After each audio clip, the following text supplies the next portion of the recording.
highest global standards. Fully equipped with learning tools and web-based educational environment, the campus is planned for the advanced computing infrastructure. Facilities like bank, temple, and helipad are all within the campus. JUIT takes pride in being a member to IEEE chapter and Computer Society of India chapter. It also conducts student exchange programs with the University of Nebraska, Omaha, and University of Florida, USA. To give an experience of the real corporate world and understand the challenges that lies ahead, our students also get an opportunity to connect with industry professionals and self-made entrepreneurs. Our exclusive placement cell has an excellent placement record. All this has brought us several accolades. We're ranked among the top 100 engineering institutes by NIRF, MHRD. We've been declared Best Private University of Himachal Pradesh by Dialogue India in 2018 for academics and infrastructure. We're also ranked first under category of value for money and third under the category of top private university in 2018 for offering value for money education by India Today.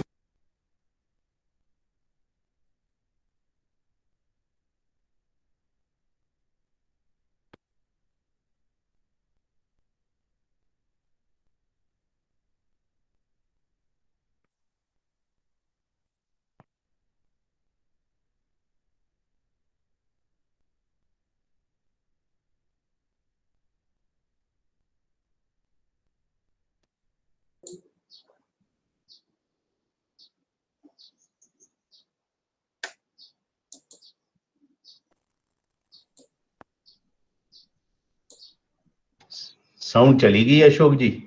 हाँ sir, कुछ sound का है, तो बताना।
I think there is a glitch, but we are getting over it.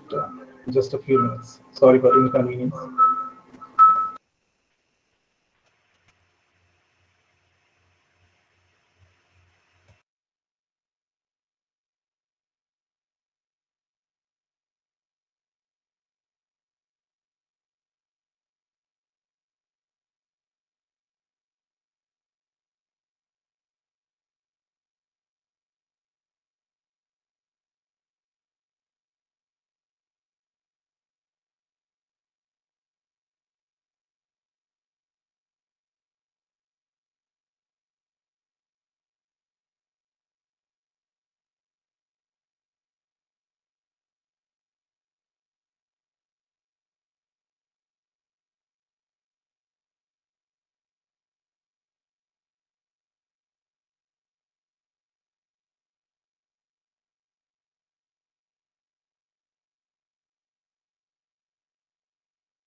Ashok ji voice नहीं आ रही, आप सौरभ को या किसी को बोलना पड़ेगा, उसने अपना माइक ऑफ तो नहीं रखा होगा।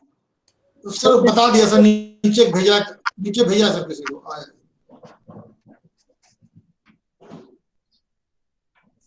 कैट लैब में भेजा सर किसी को, हो जाएगा।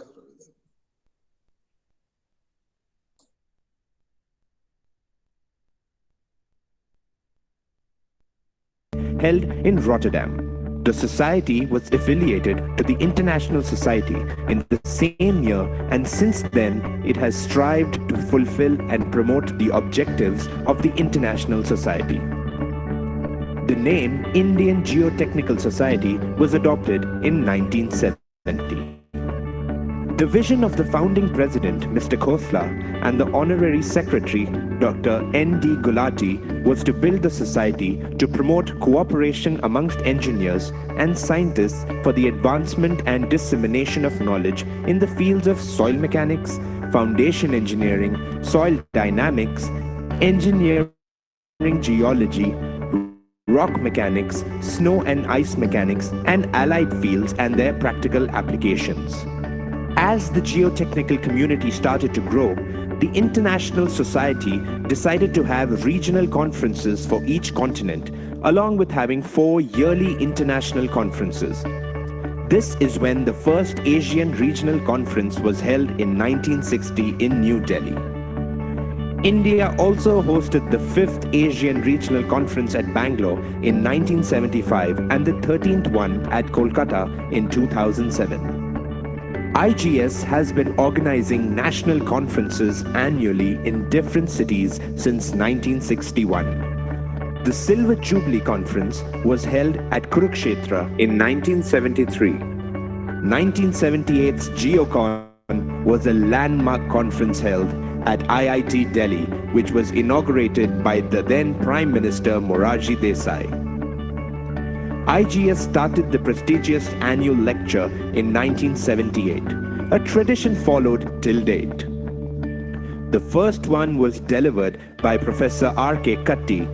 Several others who delivered the annual lectures include Professor Dinesh Mohan, Professor T. Ramamurthy, Dr. R.K. Bhandari, Professor Gopal Ranjan, Dr. B.G. Rao, Dr. N.V. Nayak, Professor G.V. Rao, Professor A.V. Shroff, and most recently, Professor M.N. Viladkar. IGS made an impressive debut in the international scene in 1994 with the organization of the 13th International Conference on Soil Mechanics and Geotechnical Engineering that was held in New Delhi. This was one of the biggest conferences in the history of the International Society, and it firmly put India on the international map. 24 years ago, in 1994, the Indian Geotechnical Society organized the 13th International Conference on Soil Mechanics and Foundation Engineering in New Delhi. This conference was a great success. Everything went perfectly as planned. Its technical sessions, its exhibition, its field trips, its delegate interaction, its companions program, its entertainment, and hospitality. Dr. Parry, the Secretary General of the International Society, in his concluding remarks, branded the conference as a magic carpet conference. The turning point came from the 12th Annual Regional Conference in Singapore, which saw more than 20 Indian participants and a keynote lecture by Professor Madhav. We were successful in winning the next ARC at Kolkata and also Professor Madhav as Vice Presidentship for Asia for the term 2005 to 2009. The major visible contributions from Indian Geotech Society have been in the latest 21st century. A large contingent had attended the Singapore Asian Regional Conference, followed by election of Professor Imran Madhav as the next Vice President for the term 2005-2009. Several of our members have been, members of IGS, have been members of the technical committee, and the most recent achievement of our society has been the keynote lecture or plenary lecture given by Professor Babu at the Seoul International Conference. With the kind of enthusiasm and activities of the Indian Geotechnical Society and its members, I look forward to a much more greater role for IGS in the international community. The Golden Jubilee Conference was held in 1998 at Delhi. IGC has hosted the council meeting of ISSMGE at Bangalore and the 6th Asian Young Geotechnical Engineers Conference very successfully, thanks to great efforts by Professor Sitaram, Professor Srinivas Murthy and the team.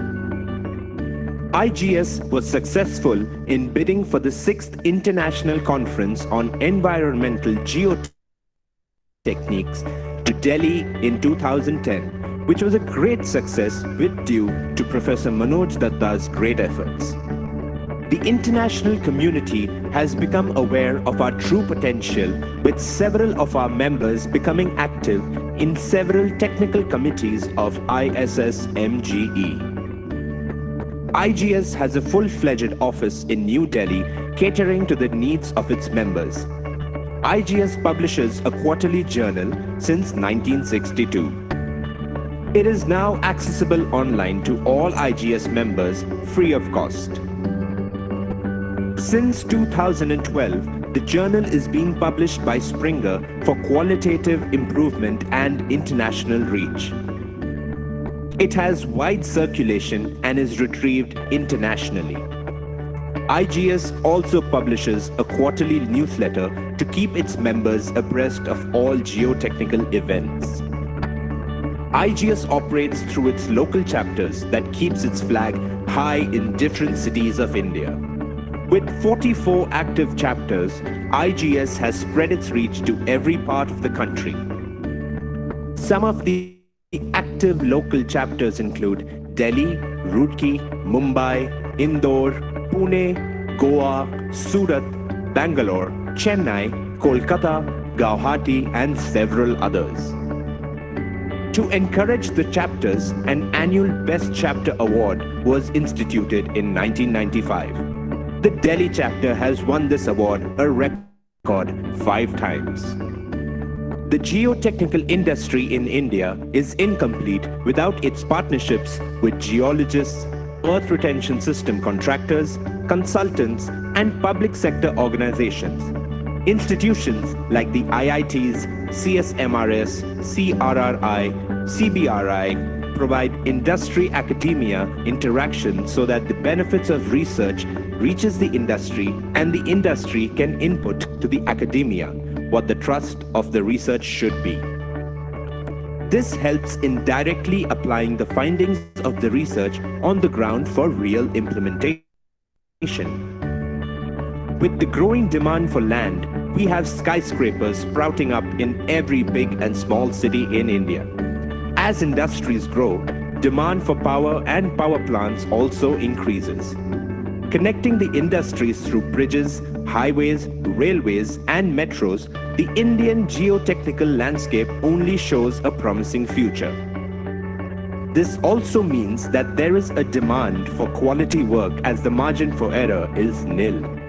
Today, IGS is working towards setting up a joint assessment for testing soils along with the National Accreditation Board for Laboratories, the NABL, to match the quality of testing with the international standards. IGS is also working with the Bureau of Indian Standards to prepare Indian standard codes in several aspects of foundation design and field and laboratory testing. Many of our members serve in these committees. The future is very bright and full of optimism. A number of initiatives have been taken up, promotion of student chapters in various colleges and institutes to sensitize the students about the importance of geotechnical engineering in their curriculum and the practice.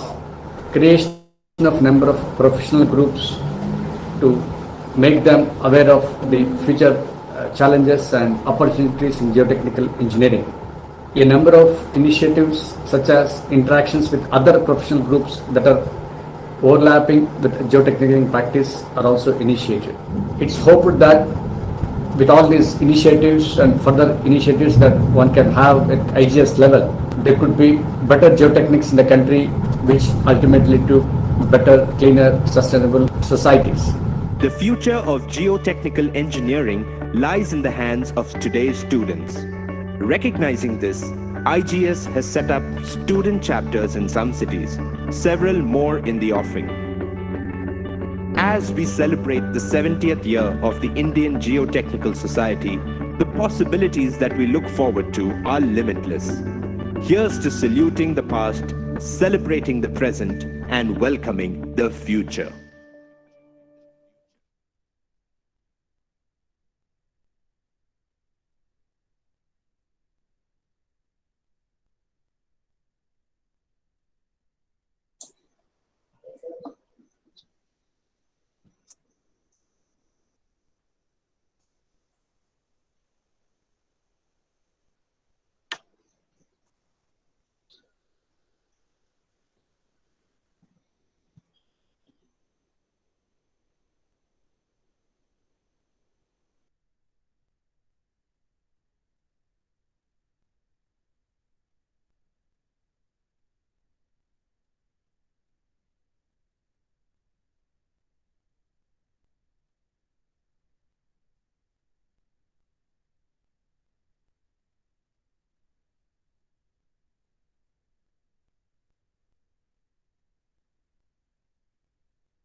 क्या हो गया अशोक जी, कहाँ issue आ रहा है? Sir वो लैन का issue होता है, but now it's okay.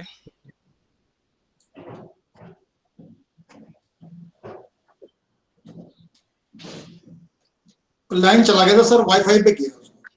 Okay okay. Saurabh शुरू करो. Yes sir.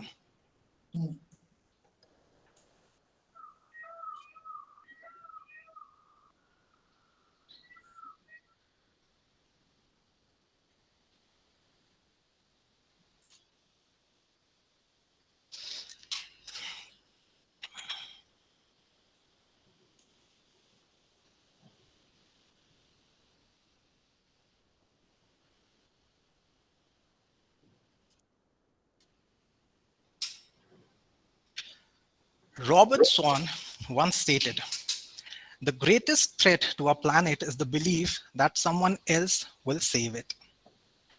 On this note, Saurabh full screen कर लो जरा. Okay, sir. On this note, ladies and gentlemen, Department of Civil Engineering, JP University of Information Technology, Solan, Himachal Pradesh, and Indian Geotechnical Society, Shimla chapter welcomes you all to the first international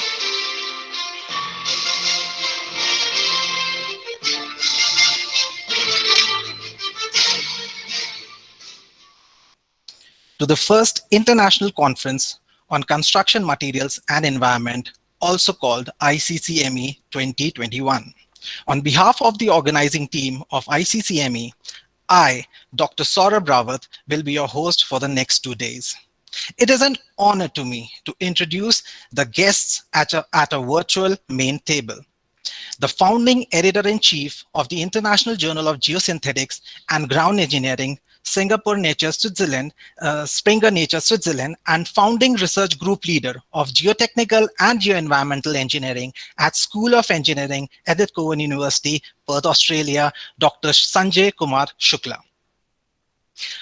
I would also like to welcome our Honorable Vice Chancellor, Professor Dr. Vinod Kumar from JP University of Information Technology. I would also like to welcome Professor Dr. Samir Dev Gupta, the Dean Academics, JP University of Information Technology.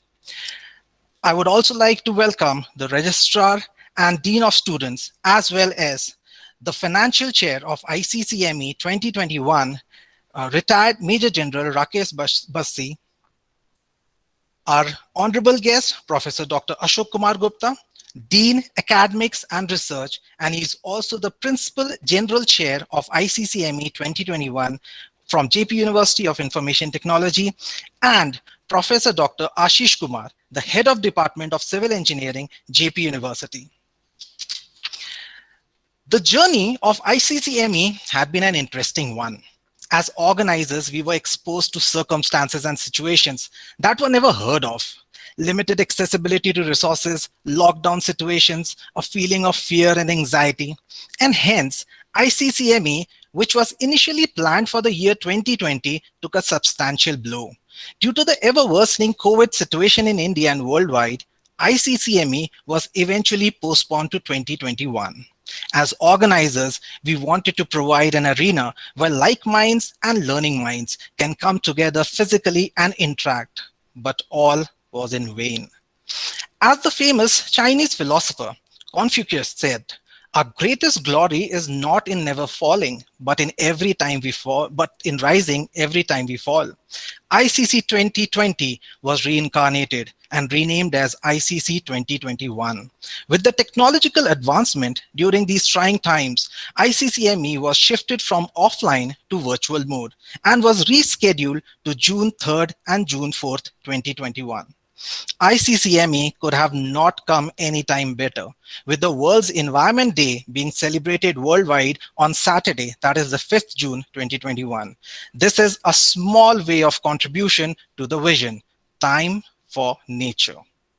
ICCME 2021 holds the vision of bringing together researchers and practitioners from both academia as well as industry to meet and share the novel developments in the field of construction materials and sustainable environment. The organizers of ICCME 2021 also believes that even though the interaction is virtual, but it will still provide an excellent platform for sharing the experience, knowledge, and results in the form of theory, methodology, application, impacts, and challenges that are faced and that have been surpassed in the field of construction materials and sustainable environment. Even during this challenging scenario of COVID-19, ICCME has received 276 full-length papers. The efforts of all those authors still working during this difficult time will always be appreciated by the organizers of ICCME 2021. Unfortunately, due to a narrow acceptance window, we were only able to accept 83 papers for conference proceeding and presentation. All the accepted papers will be published as book chapters under the reputed book volume entitled Lecture Notes in Civil Engineering, which is published by Springer. The proceeding of ICCME is thus indexed in Scopus database and EI Copendex database. As organizers of this two-day international conference, we are honored to have among us such eminent and well-known speakers. We are extremely grateful to all our keynote speakers for taking this time out from their busy schedule and share their vast experience with our participants, faculties, budding researchers, and field engineers. We are also thankful for the unconditional cooperation during conference scheduling, as the current time zone differed significantly from that of India. Among the eminent speakers, we have Dr. Sanjay Kumar Shukla from Edith, Cowan University, Perth, Australia, who will be delivering his lecture on shallow foundations with geosynthetics, a sustainable approach. It will be followed by another eminent speaker, Professor Gabriele Chiaro from University of Canterbury, New Zealand, who will be delivering on macro and micro scale engineering response of rigid soft gravel rubble inclusions, insights from detailed laboratory and discrete element methods, numerical investigation. A third keynote is Dr. M.V. Reddy, who is a senior researcher in Institute of Research Hydro-Quebec in Quebec, Canada. He will be talking on advances of sustainable energy materials and material recycling. Another eminent speaker, Professor Krishnareddy from University of Illinois, Chicago, USA, will be delivering his lecture on the second day of the conference on the topic use of biochar for sustainable environmental remediation. Apart from this, we also have an industry keynote by Mr. Vikas Malhotra, who is the General Manager, Technical Services of JK Cements Limited, India, will be delivering his lecture on cement-based value-added products. Needless to say, the audience will have a great learning during these keynotes. During the 2 days of ICCME, we will be conducting around 6 technical sessions on various tracks such as advanced materials and methods in structural engineering, geotechnical and geoenvironmental sustainable materials, bio-inspired engineering materials, and recent developments in transportation engineering and urban planning. 3 parallel sessions, each of 240 minutes, will be carried out for presentation and discussion about 44 research works on the first day. Likewise, on the second day, we will be having around 225 minutes of discussion and research sharing in the form of 39 presentations. As hosts and organizers, ICCME believes that the takeaway for all the participants and attendees is a great learning and knowledge grasping 2 days, which is hassle-free and an almost similar to an offline experience. With this, I would like our chief guest and all the other dignitaries to kindly come forward for the virtual lamp lighting ceremony.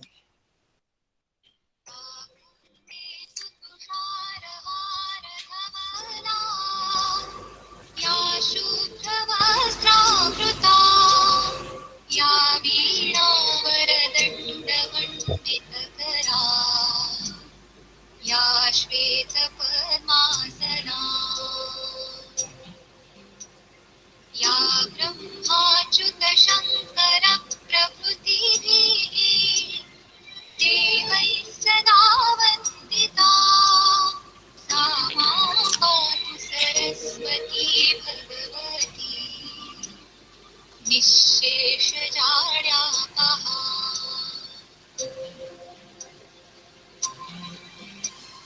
शुक्लां ब्रह्मविचारसार Parma आद्यां जगद्व्यापिनीं वीणां पुस्तकधारिणीं अभयदां जाड्यान्धकारापहां।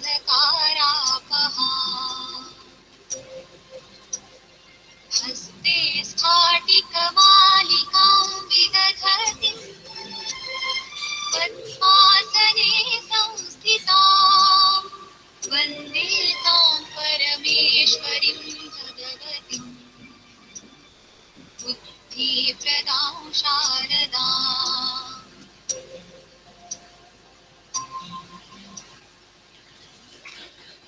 Thank you. Now, without further ado, I would like to call upon our Honorable Chief Guest, Dr. Sanjay Kumar Shukla, to say a few words.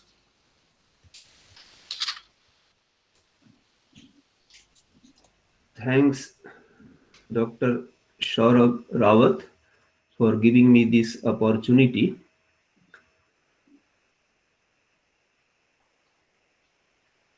Honorable Vice Chancellor, Professor Vinod Kumar, Professor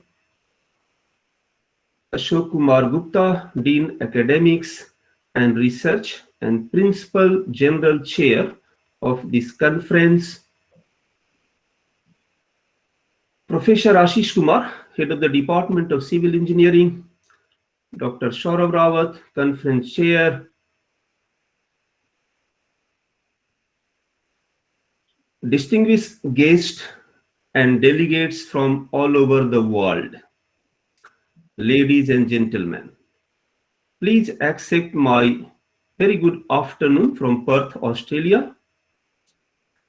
I know it is morning time in India and many participants are from different states of India, but we all are joining this conference from different parts of the world, and really this is a great occasion. I would like to thank you for giving me this opportunity to address this August gathering on the occasion of first International Conference on Construction Materials and Environment. We all know that for our development and especially we are looking for peace and prosperity of every individual throughout the world. Certainly, we need to have sustainable development. For any development, we need materials. Let us say our shelter, our transport infrastructure, our industrial development, we need materials. And any material, when we are producing or we are trying to utilize natural material, they are going to have impact on environment. We can experience these days through global warming, sea level rise, and many other problems. Now, we all know that in 2015, all United Nations member states adopted 2030 agenda for sustainable development, and we have currently United Nations sustainable development goals. They are 17 in number. We also know that Paris Agreement on Climate Change, drafted in 2015 but effective from 4th November 2016, all the countries, they are trying their best for sustainable development. But there are challenges because we cannot be able to work to make carbon emission to zero, and that's why the world is moving on the path to net zero carbon emissions by 2050. Recently, I had an opportunity to attend a gathering with British High Commissioner here in Perth. I came to know that UK government is going to host the next UN climate conference, COP26, in Glasgow this year. And the government of United Kingdom, they are working to reduce the emissions by 68% by 2030, and they have planned for further reduction by 78% by 2035 compared to 1990 emission level. They have committed for about 12 billion pound towards zero emissions vehicles, green hydrogen, offshore wind conservation, and more, with a view towards creating green jobs as well. Like in a similar way, when I am going through Indian development, I can notice that India has also a target of achieving 175 gigawatt of renewable energy by 2022, which is expected to enhance to higher amount by 2030. Australia is also trying to adopt technology so that carbon emission can be reduced. So, organization of this first international conference on construction materials and environment is the right initiative, very correct initiative to bring the academicians, practicing engineers, company owners, manufacturers together at this platform. And as Dr. Rawat has summarized, that 276 papers have been submitted, and because of limitation in time, 83 presentations are going to take place. So I am really happy to see the development, and this initiative should really continue. The reason is that climate change is a common concern of mankind, and we need to explore how we can utilize our materials in a way so that we are not going to really have great impact on our environment. I would like to mention some of the materials. Already they are being used in some applications. For example, coal ash, lime slag, bagasse, furnace slag, mining waste, demolished structure, stone dust, plastic, glasses, old and used tires. We have many waste material, many types of waste materials. And this conference is going to be a platform, not for this year. I do believe that this conference is going to continue in years to come to consider all possible efforts so that we can really achieve the United Nations Sustainable Goals and also net zero carbon emission, let us say by 2050, as the world has planned to achieve that. I extend my sincere congratulations to delegates for their presentation that will take place today and tomorrow in 6 technical sessions.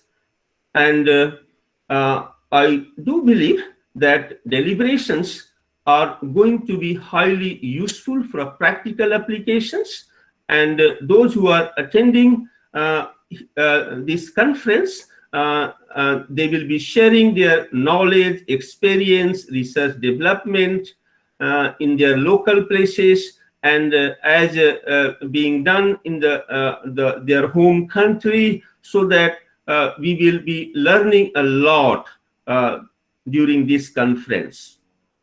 I once again thank you for this opportunity, for sharing my views and pointing out some aspects which we need to consider in future planning. It is also important that those who are running the, let us say, industrial developments, those who are leading, they should design their structure in a way that net zero carbon emission can take place. Because we as a manufacturer, let us say, of material, can produce whatever we need. But at the end of the day, we need to care for zero carbon emission. So really research input is required, and knowledge is available. We have to develop further so that really we can achieve all our sustainable goals. And basically this conference, which is on construction materials and environment, they are well designed, because construction materials in natural or in manufactured form, they have some form of impact. So with these words, I thank you all once again, and I wish for the successful completion of this conference. Thank you, sir. Thank you so much for your kind words. Now, I would now request our Vice Chancellor, Professor Dr. Vinod Kumar, to share his views. Thank you, Dr. Sharav. A very good and cozy morning to all of you. I welcome you all from Himachal Pradesh, a place where we have excellent weather, and a very good environment. I take this opportunity to welcome our chief guest of the conference, Dr. Sanjay Kumar Shukla, founder, editor-in-chief of the International Journal of Geosynthetics and Ground Engineering. He is a distinguished professor and a recognized researcher in the area of geotechnical and geo-environment engineering. I welcome you, sir, to this conference as chief guest. Welcome, sir. Thank you, sir. I welcome all our honored keynote speakers. We have with us Professor Gabriele. He is Professor of Geotechnical Engineering and Deputy Postgraduate Director in Civil and Natural Resource Engineering Department, University of Canterbury, New Zealand. Welcome, Professor Gabriele, to this conference. And I also thanks all the honored speakers for accepting our invitation and sparing time to deliver a talk. Our next honored speaker is Dr. M.V. Reddy, Senior Researcher at Institute of Research, Hydro-Quebec, Center of Excellence in Transportation, Electrification and Energy Storage, Hydro-Quebec, Canada. Welcome you, sir, to this conference as our honored keynote speaker. Professor Krishnareddy is with the university as a university scholar and distinguished researcher. He is Professor of Civil and Environment Engineering. He is Director of Geotechnical and Geoenvironment Engineering Laboratory at University of Illinois, Chicago, USA. I welcome you, sir. Professor Krishnareddy, you are welcome to this conference.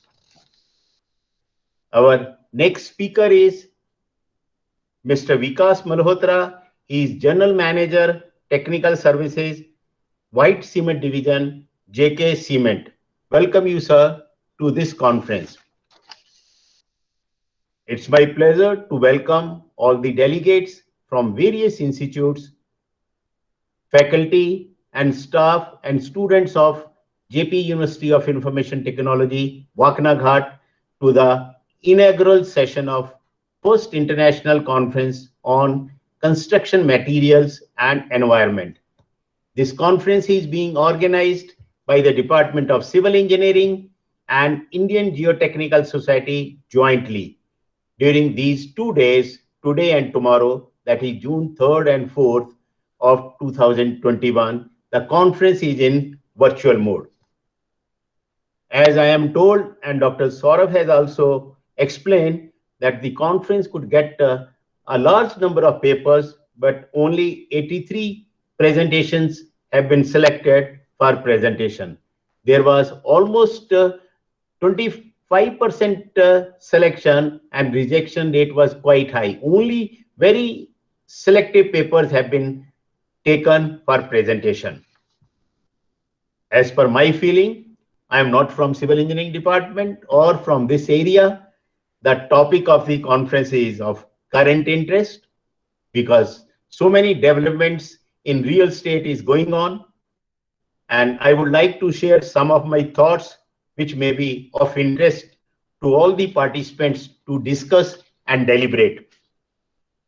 As I know from the literature, at present, India is importing about 14.63% of construction material from China, with a further 6.3% coming from US, 5.56% from Saudi Arabia.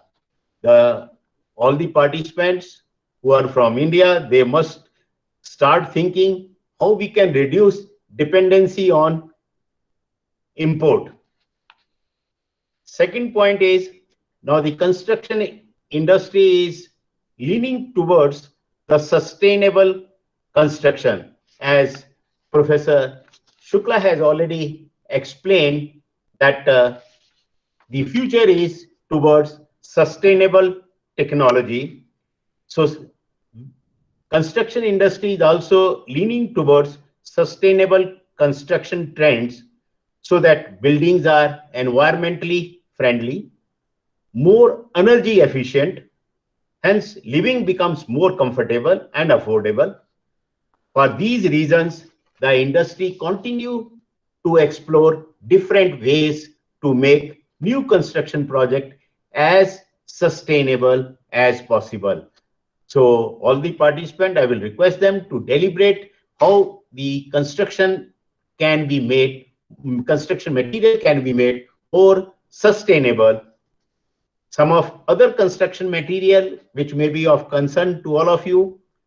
As we know, cement is indispensable for construction, but the production of cement contribute to 7 to 8% of the world's carbon dioxide emission. It's a huge carbon dioxide emission. Around 40% of cement emissions come from burning fossil fuel to heat kilns.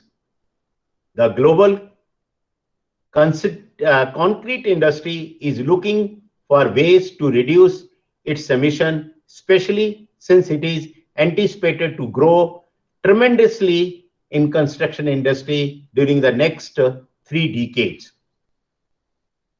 In India, we are very sure, and India is even pushing to reduce carbon immersion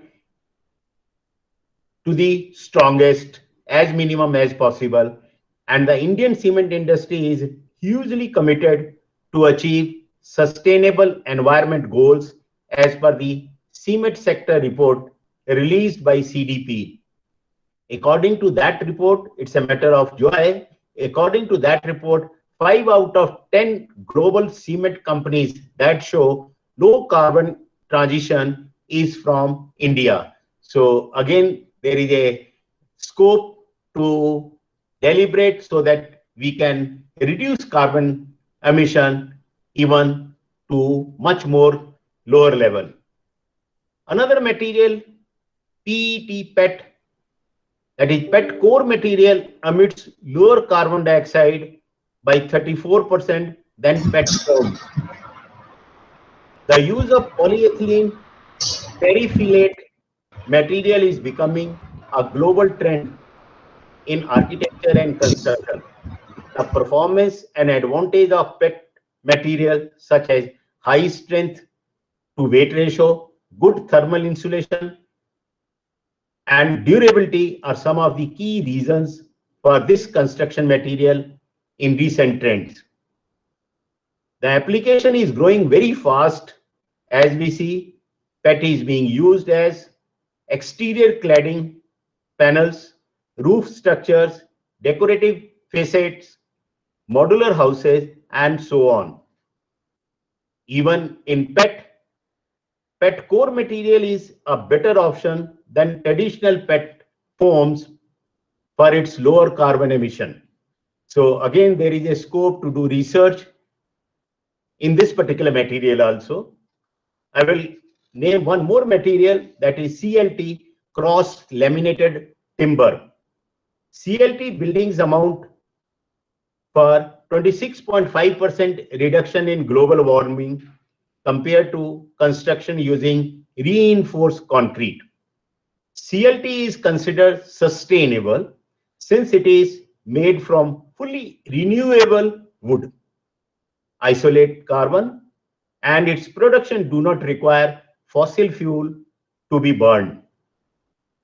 Compared to reinforced concrete, which is used to make buildings sturdier, CLT's production does not contribute to the worsening global warming condition of the world, but still delivers excellent strength, rigidity, and dimensional stability like reinforced concrete.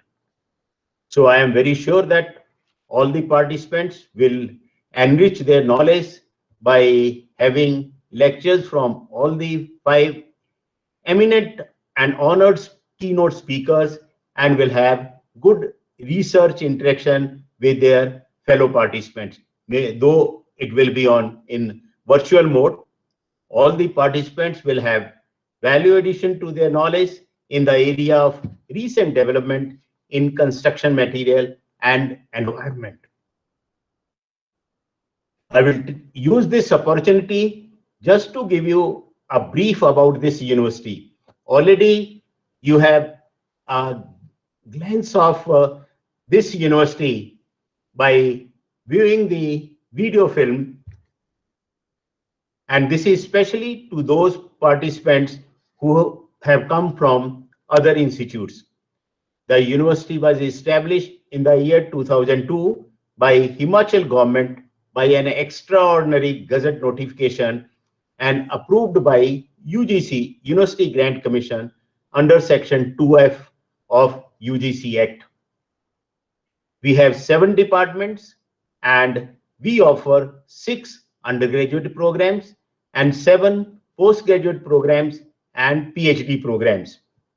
University is having around 2,000 students, and most of the students, they reside in the campus. It's a residential university.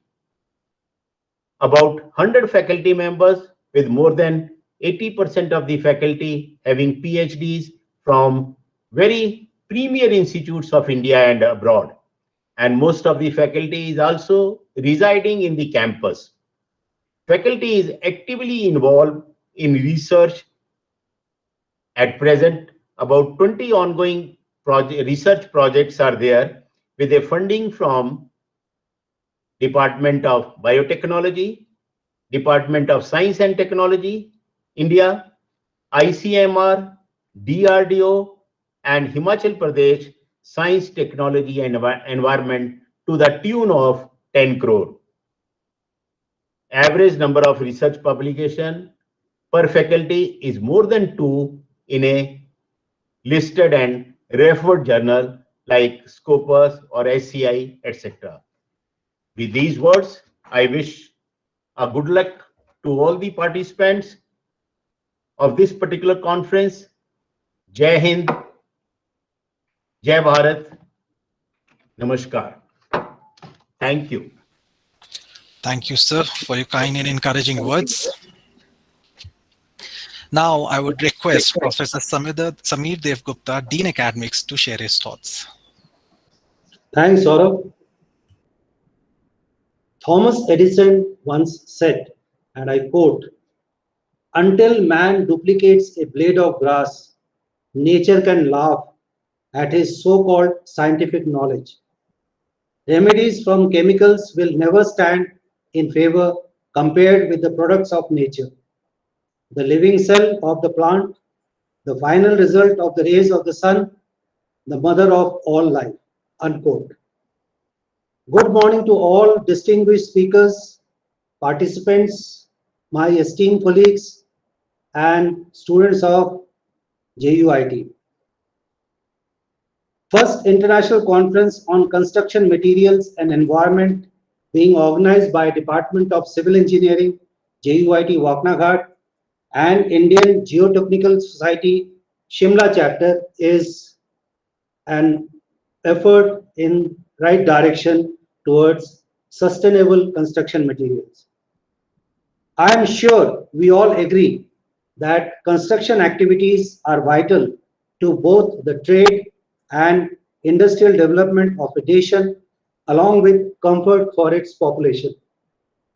Today, it is far more important than ever that construction activity must minimize the environmental burdens, particularly due to use of natural resources, pollutants created, and waste generated.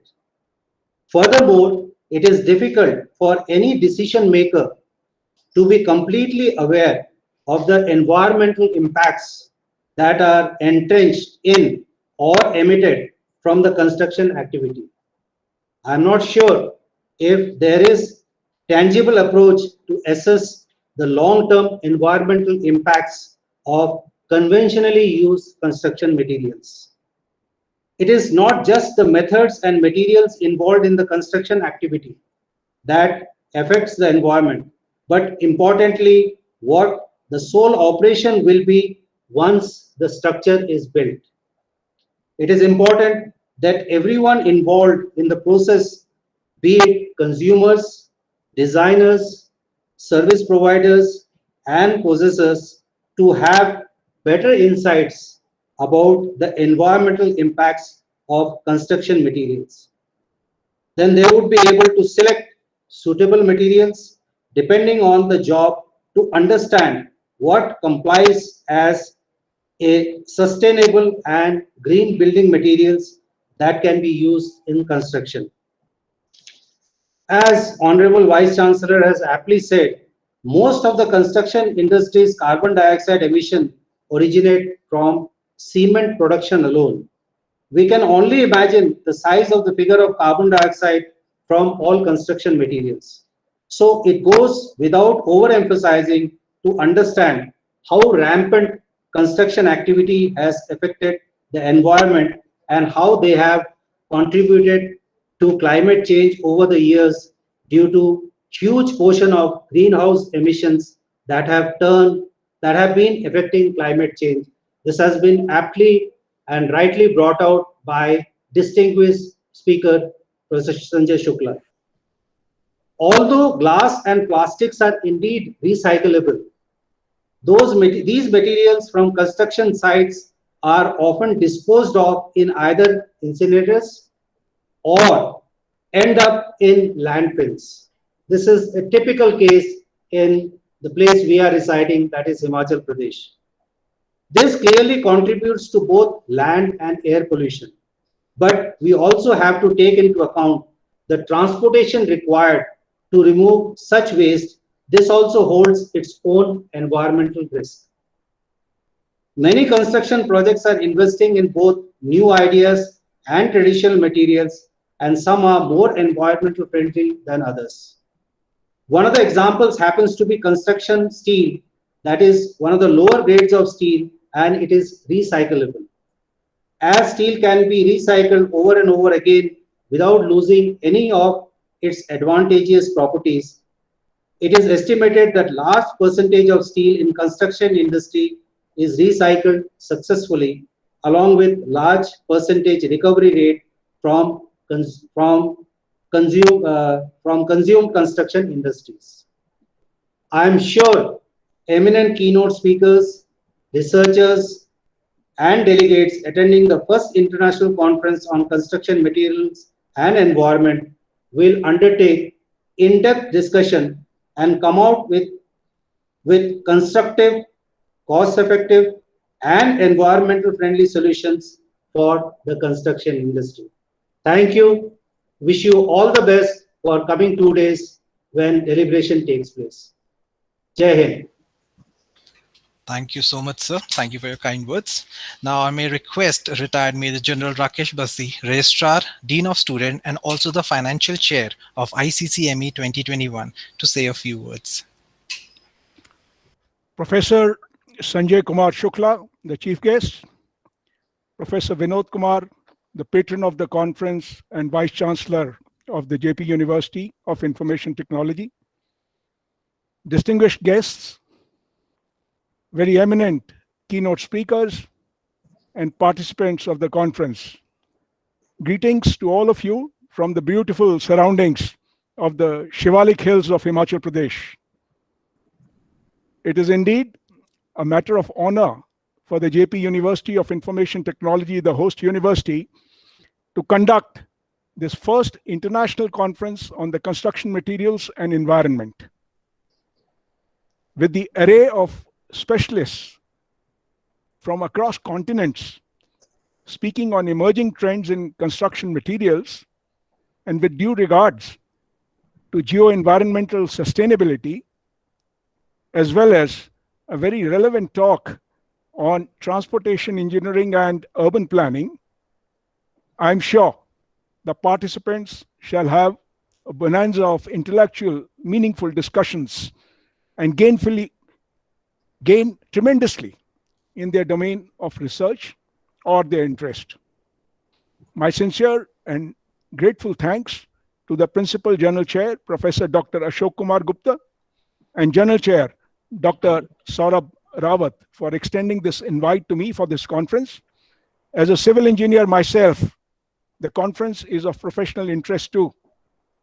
I wish the conference, organizers and the participants good luck and best wishes. Jai Hind.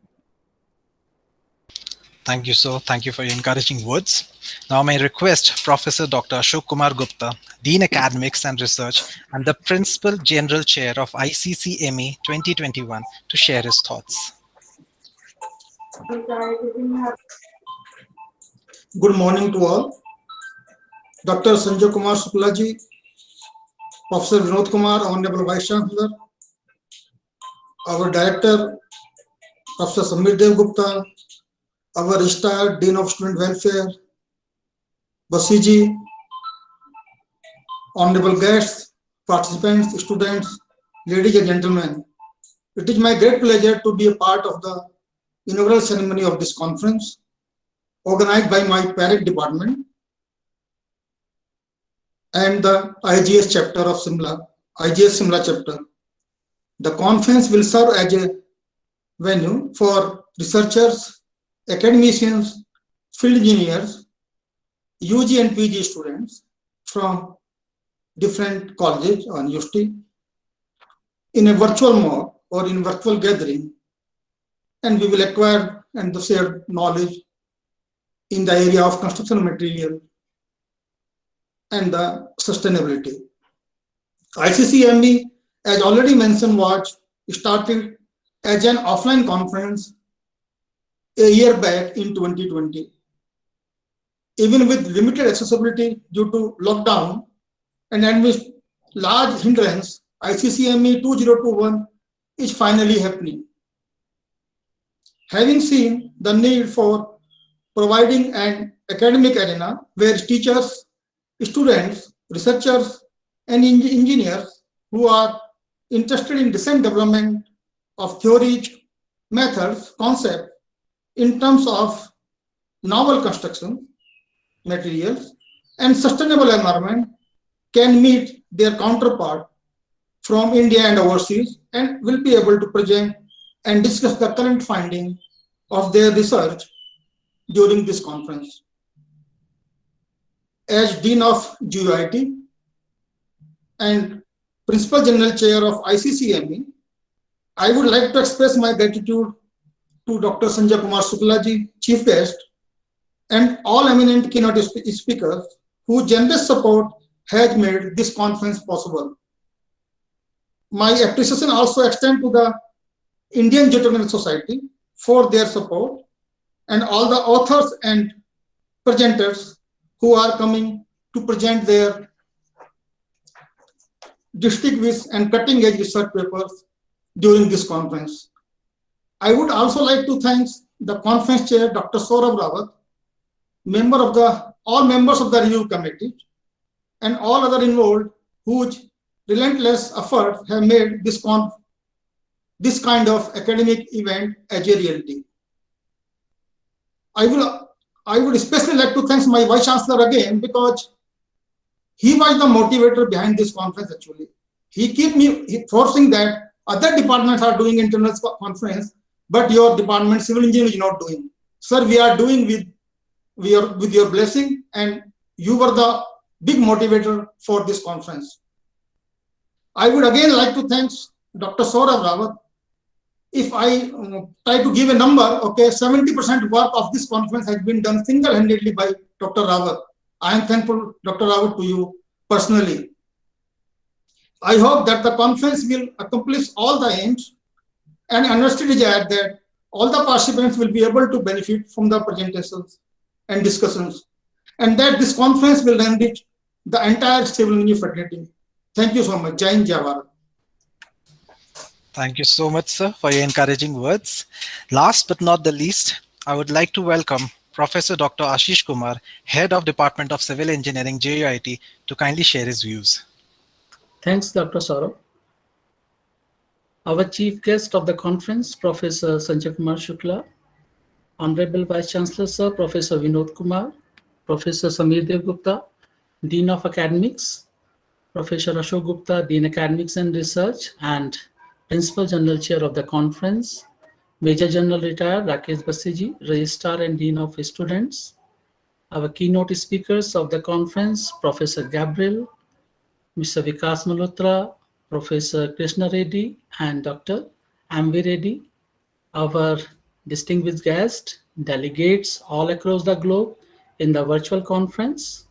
Ladies and gentlemen, a very good morning to all of you from the India. On behalf of Civil Engineering Department, I welcome all of you in this conference, Construction Material and Environment 2021. We all know that infrastructure is essential for the development of a nation.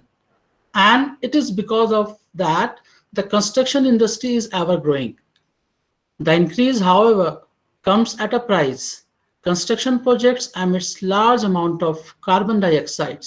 Well, we use different type of conventional materials in construction of the civil structures, and mainly that is steel, cement, wood, glass, stone, sand.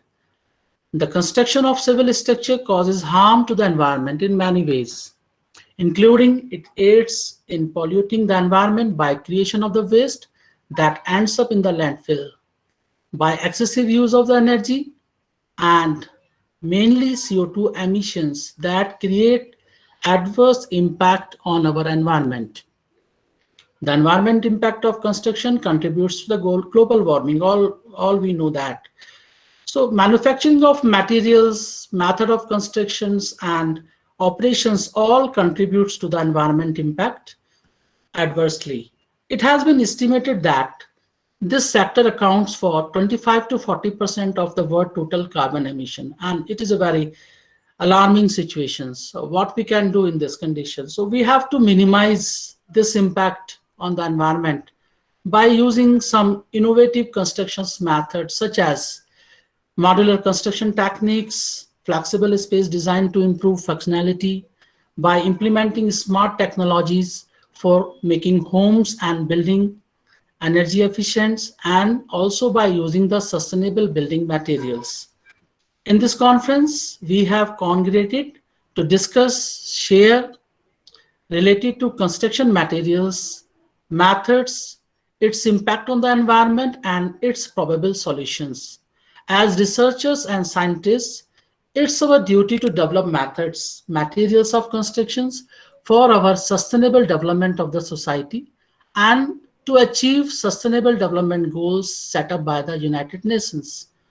It's my belief that these 2 days will be highly storming sessions on latest construction materials and methods with sustainability approach. Of course, it is the demand of today's world, and all of us will be benefited and fortify our technical proficiency. With these words, I once again welcome you all in this conference. Thank you. Jai Hind. Thank you, sir. Thank you for your kind words. With this, I request our Vice Chancellor and patron of ICCME, Professor Vinod Kumar, to declare this conference open. Over to you, sir. Thank you, Dr. Saurabh. I declare this conference open. Thank you.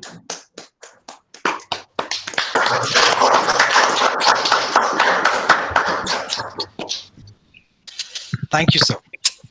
Without further ado, and since we are already running late of schedule, I would like to start with the keynotes.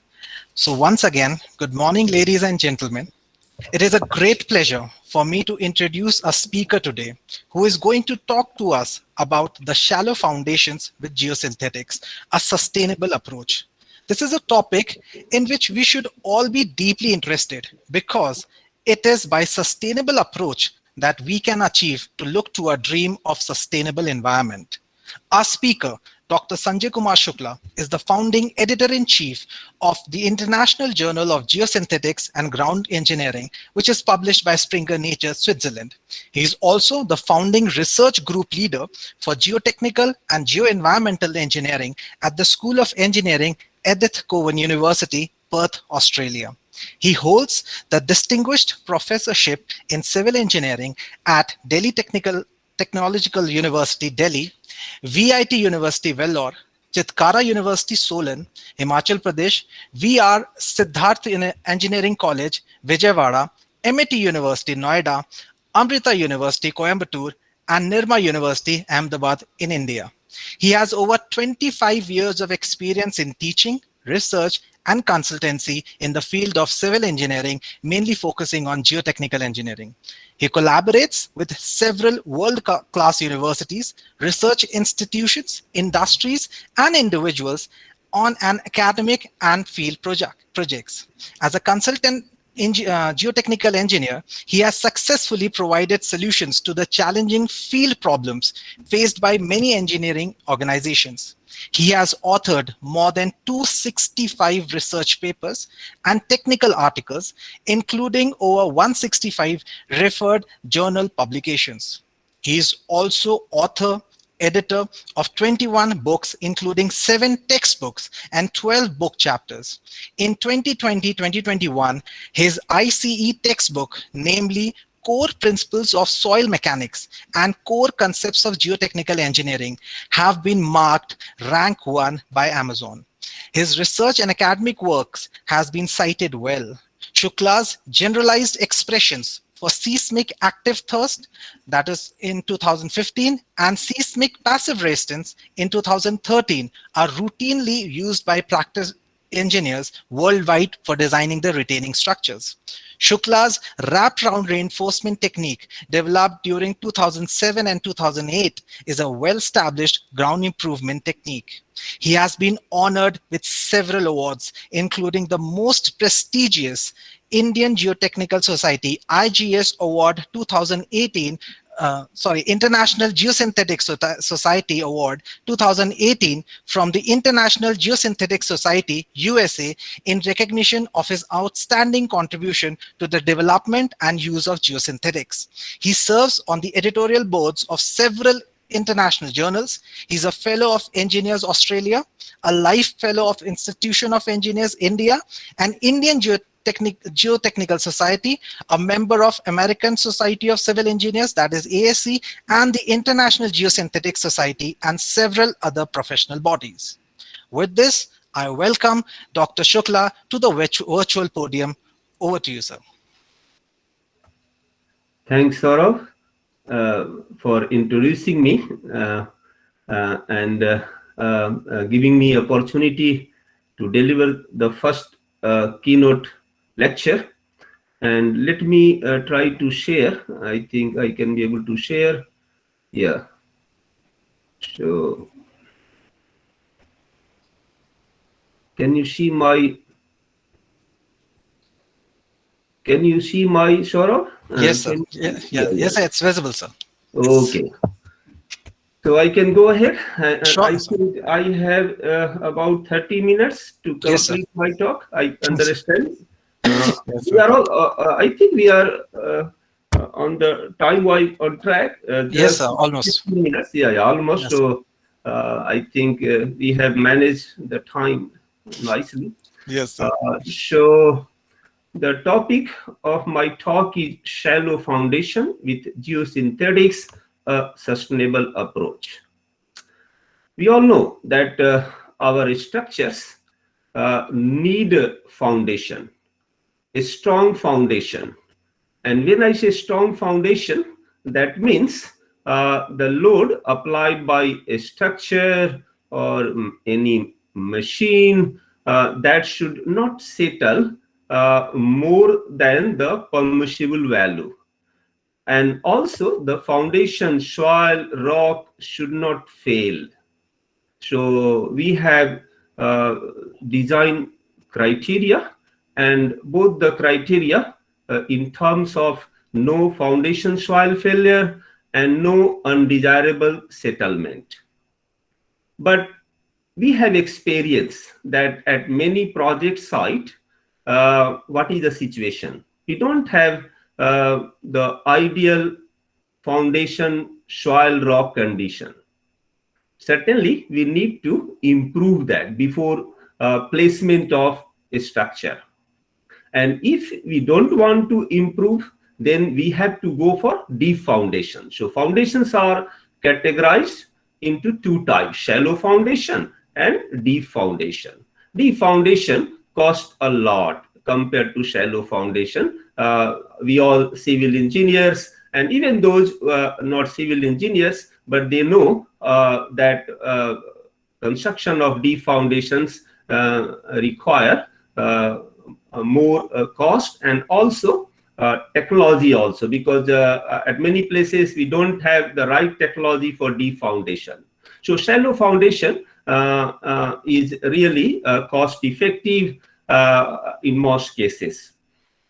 Now, before that, since I am going to consider ground improvement, improving the foundation soil using geosynthetics, which are polymeric based materials, I would like to just go through basic definition of sustainability so that we can understand that how geosynthetics are going to bring sustainability in foundation construction.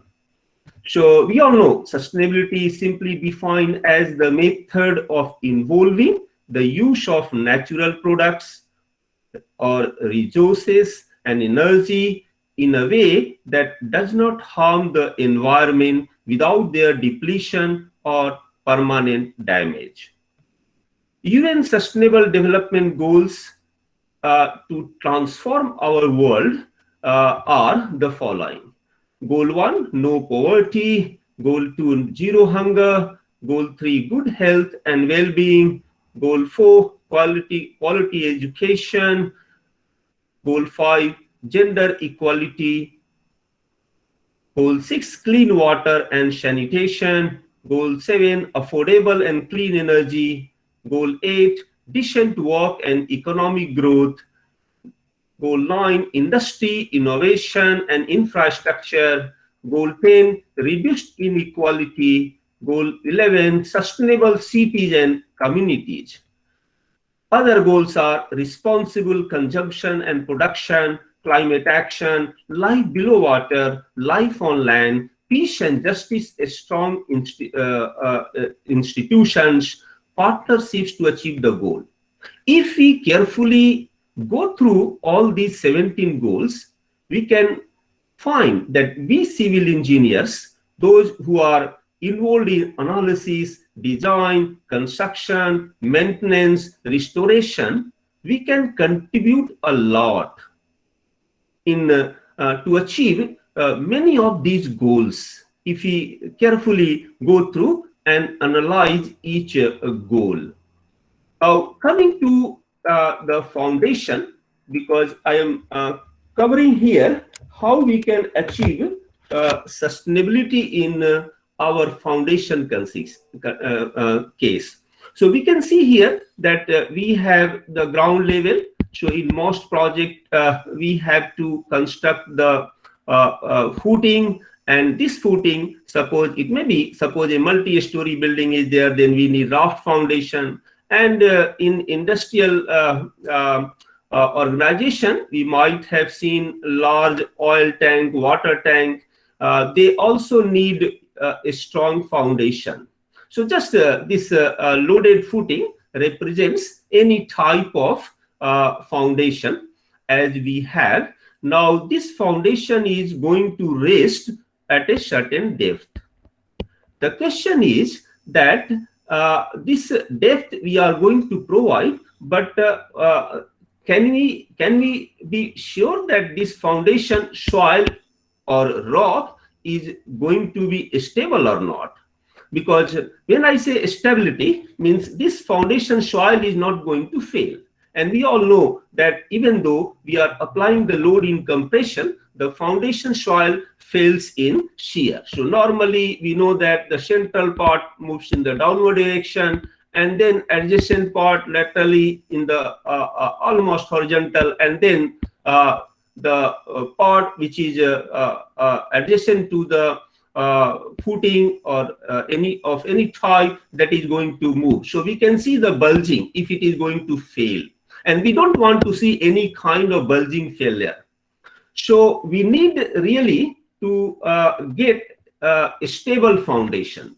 And even though there is no foundation soil rock failure, the failure can take place because of large settlement. And the large settlement in some cases may not cause a structural failure, but we can see functional failure. And we don't want to see that kind of failure as well. So what are the options to strengthen the foundation soil? Some of us can say, okay, let us inject the cement grout, or let us add, do cement stabilization, or let us go for densification. So densification is a clean method, but suppose even with densification, whatever we are going to adopt, depending on the type of soil, if it is cohesionless soil, densification can be done by, let us say, a shallow foundation. Means if we are creating in, we can compact in layers.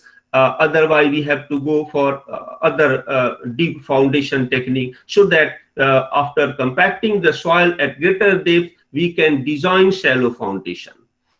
Now, another option is, you can see in this diagram what is being indicated. We have layers of geosynthetics, right? And geosynthetics, those who are already aware, but those who have not been knowing about geosynthetics, for them, I would like to say that geosynthetics are polymeric based products. In most cases, they are planar. That means the length and width is more compared to thickness. And they are available in different forms, different types. So in foundation strengthening, we are going to use in geogrid or oven geotextile. Okay. Now, the raw materials for these products, geogrids, geotextiles, are polypropylene, polyester. Okay. In most cases, the raw materials are polypropylene, polyester. Okay. Professor Vinod Kumar ji already explained that polymeric products, when we are using in other application, let us say in architecture or other areas, they are going to cause limited carbon emission. And in a similar way, when we are going to have foundation strengthening with using the geosynthetics, we are going to achieve that requirement, that strengthening with geosynthetics, they are going to be cost effective, environmental friendly, sustainable, and moreover, construction can continue throughout day and night. So we can complete our project in limited time as well. So how many layers? That is the design aspect, that one layer, two layers requirement. And I will discuss later that what are the requirements. So you can see in this case that we have breeze abatement.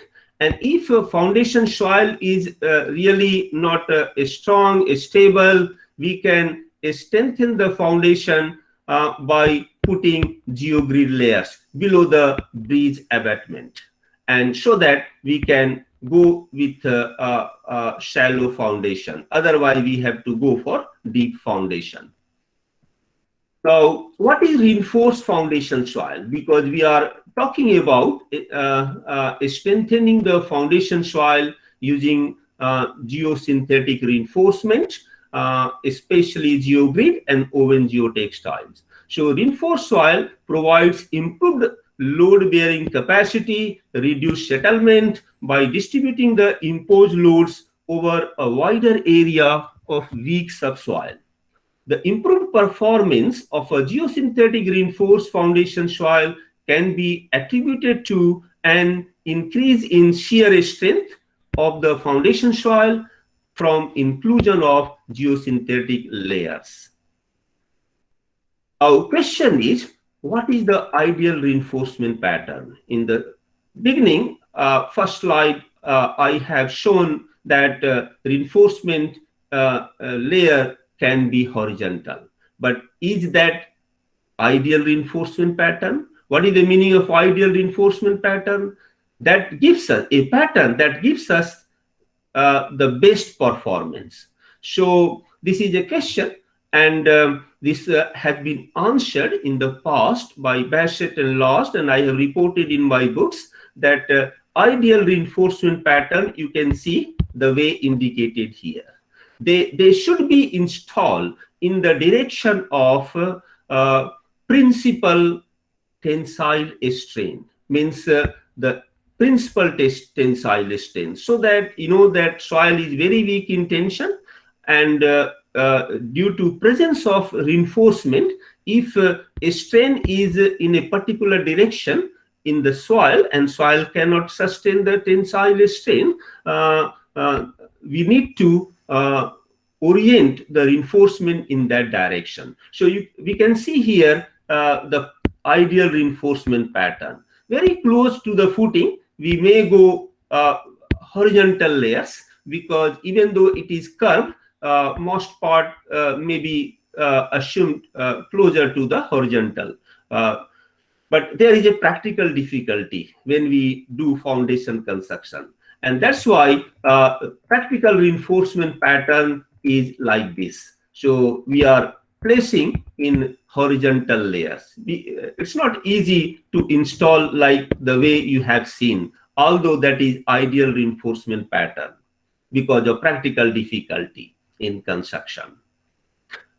Now we need to know reinforcing mechanisms and functions. Although I mentioned that inclusion of reinforcement causes an increase in shear strength and reduction in footing settlement, but we need to understand that how presence of reinforcement within the soil is going to work. So one of the beneficial effect is called shear stress reduction effect. So without geotextile, we can see that soil is going to fail in local shear. But with the presence of geosynthetic, the shear stress transmitted to the weak ground reduces. And what happens? We can apply the more load, and finally the failure mode becomes general shear, where we can see large bulging at the ground level when we are loading up to ultimate value. So that is the advantage of reinforcement, and that is because of change of failure mode from local shear to general shear. Now another benefit we are getting because of confinement effect, slab effect, and we can see if there is no geotextile in foundation, can you see the value of here? The vertical stress is higher, but here vertical stress is lower. The reason is that the reinforcement is trying to confine the soil, and finally the spread of the load is over large area, and that's why applied vertical stress to the underlying layers is going to decrease. Another benefit comes from membrane effect. What happens here that geosynthetic, now I already mentioned geogrid or oven geotextile, they are going to get stressed, and when we have any stretching, we have tension, and this tension has vertical components, right? And this vertical components supports the applied load, and this beneficial effect is called membrane effect. Another benefit we are getting from anchoring, because especially when we are going to have geogrid. So you can see here one view of geogrid, and they have large openings. So what happens that soil particles can pass through the openings, and when the load is going to act over the reinforced foundation soil, these particles will not able to move laterally because there is a passive resistance, and we are getting a stable foundation soil because of this effect, and it is called anchoring effect.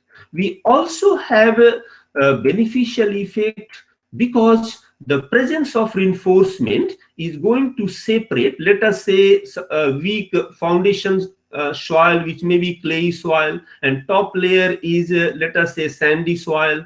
Then the presence of geosynthetic is not allowing the intermixing, and that helps in terms of soil improvement, ground improvement. Now, I can summarize here what I mentioned, that 4 effects, and they are called really reinforcement functions. And last one, we are saying that separation also helps. If we are separating, that also helps contribute to the strength of the foundation soil. Now, there is a problem in design. Shall we design for separation function or reinforcement function? That comes from several effects. How we can decide during the design stage? So to understand that, here what is being explained, you can see x-axis is sigma over Cu. Okay, sigma is a vertical stress that is going to act over the foundation soil due to loading from the superstructure, and Cu is, let us say, undrained cohesion of clay foundation soil. So you can see sigma Cu means 0 to 15. Now 2 curves are here. Okay, one is for this solid line. This line is for separation, and we have the second dashed line that is for reinforcement. And on y-axis, contributions of separation and reinforcement. So what is happening? You can see here, if sigma by Cu is, let us say, about 7.5 or 8. So if sigma by Cu is lower than that ratio, we have maximum benefits from separation function. And if we have sigma by Cu value greater than 8, we have maximum benefit from reinforcement. So for designer, this information is important. We need to understand as a designer that while selecting the geosynthetic, what function is primary.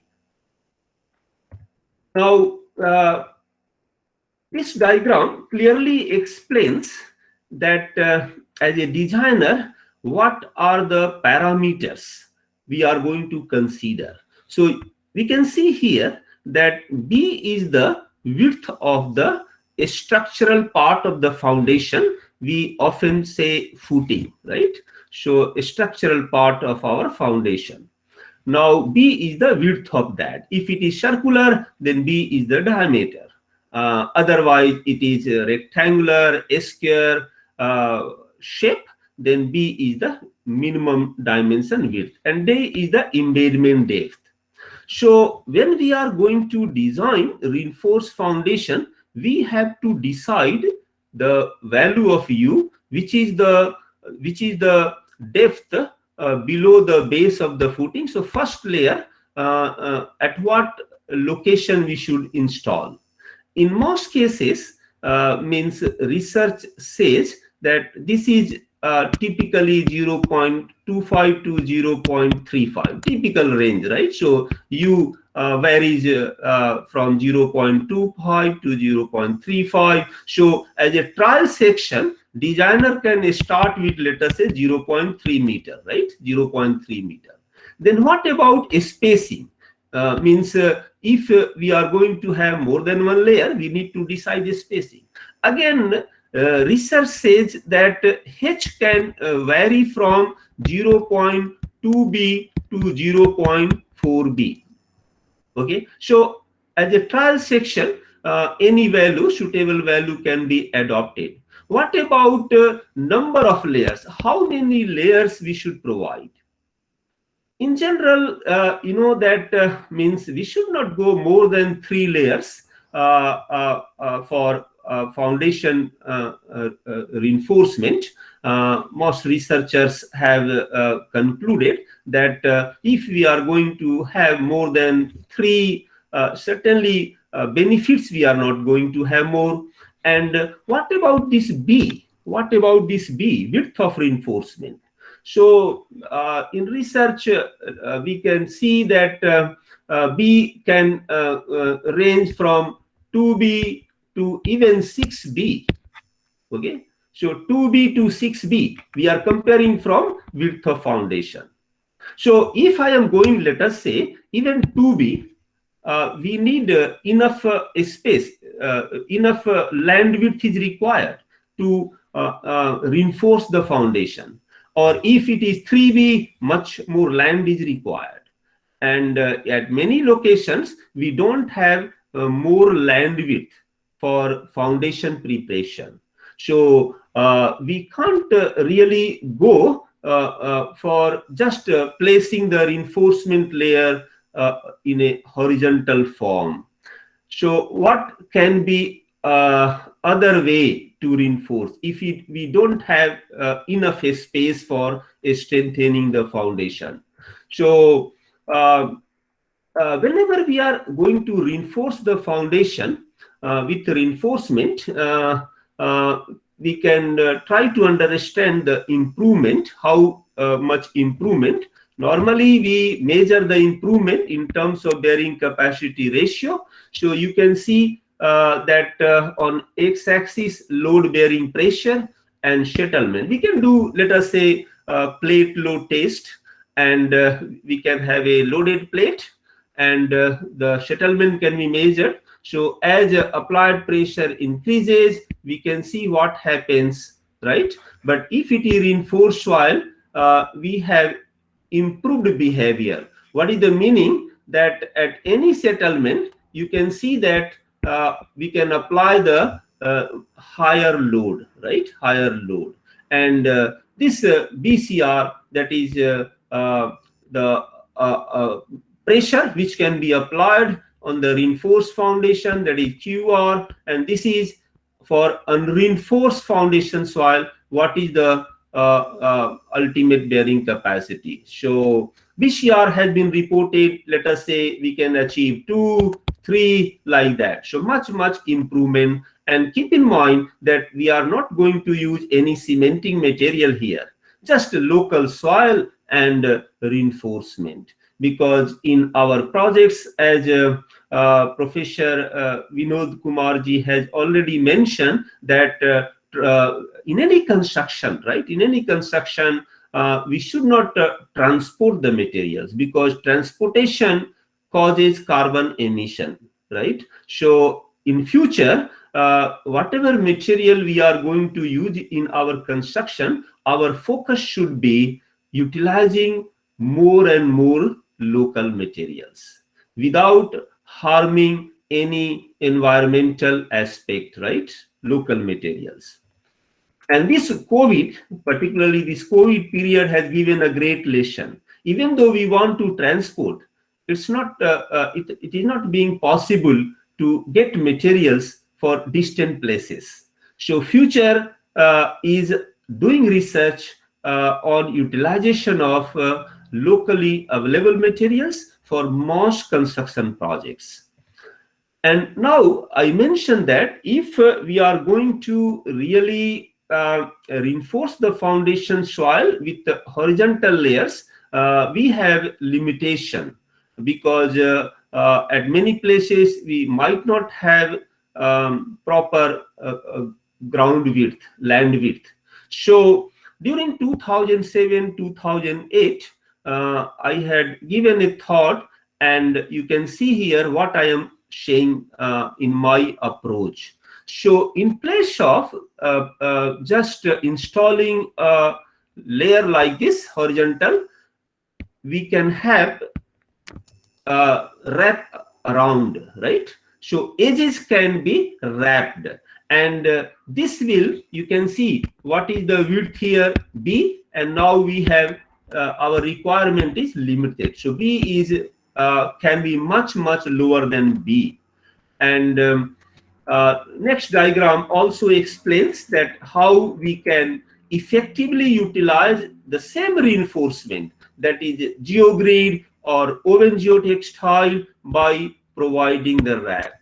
So when we are doing the experiment, we have done experimental studies, numerical studies, analytical developments, and now this is a well-established technique for reinforcing the ground using locally available soil and geosynthetics. Now, in many projects, we can go with geonaturals, means the materials which are locally available in a natural way, and we can create material similar to geogrid and geotextile. And in some projects we can do where our foundation requirement is for short period, and we all know that once we have foundation strengthening, and if let us say ground is getting densified with time, even though the material is degrading, the improvement is there because ground is getting strengthened by densification through even if it is clay ground, let us say ground is getting consolidated. So this is the basic concept of wraparound reinforcement technique. And now you can see in our recent paper in 2020 published in Geotextile Geomembrane, which is one of the leading journals in our geotechnical engineering, we have developed mathematical formula, mathematical expressions for calculating the load bearing capacity, so that engineers can calculate using calculator, basically no need of software, that how much improvement. And here you can see what happens, that this wraparound edges, because there is active thrust but there is passive resistance. So this wraparound edge is helping us to generate, to mobilize passive resistance, and that's why we can apply increased load. Load carrying capacity can be increased, and this is the mathematical formula. More details can be found in this research paper. So I can summarize here the benefits of wraparound reinforcement technique: additional improvement to the load bearing capacity, additional improvement to the stiffness in terms of modulus of subgrade reaction, reduction in width of land required for the construction of foundation, reduction in cost of the project significantly, especially in urban areas. And it is really sustainable because we are not going to use any cementing material. And future is in construction industry, sectors, we have to reduce the quantity of cement in our construction. So just I will be taking a couple of minutes, I think no more than 4 or 5 minutes to complete my talk. And you can see the way we have done experiment, even in model footing load test in our laboratory here.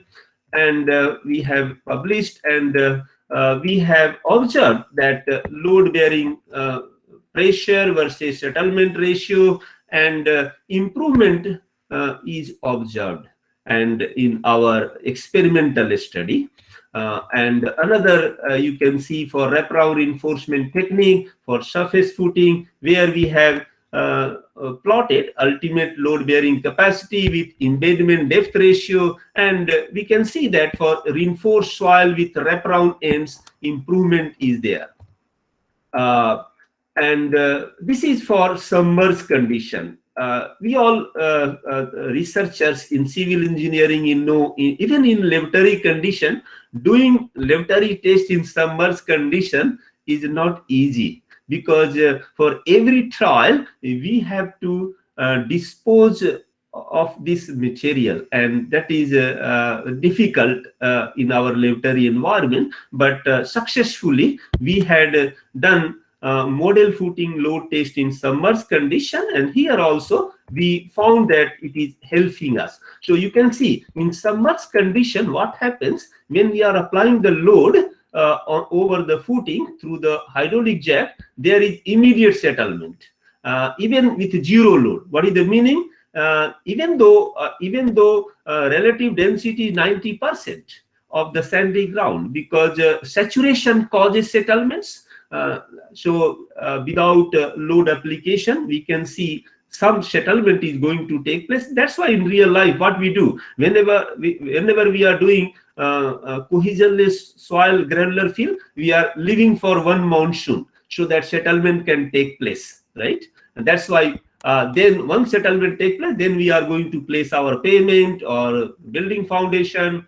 So we have our research on embedded footing. As you can see here, some more presentation here for stiffness in terms of modulus of subgrade reaction, and we have increased the number of layers, even 1, 3, 4, 5. But in real life, there is you can see when number of layers increases, they are all parallel. Means significant improvement we can't see more with more than 3 layers.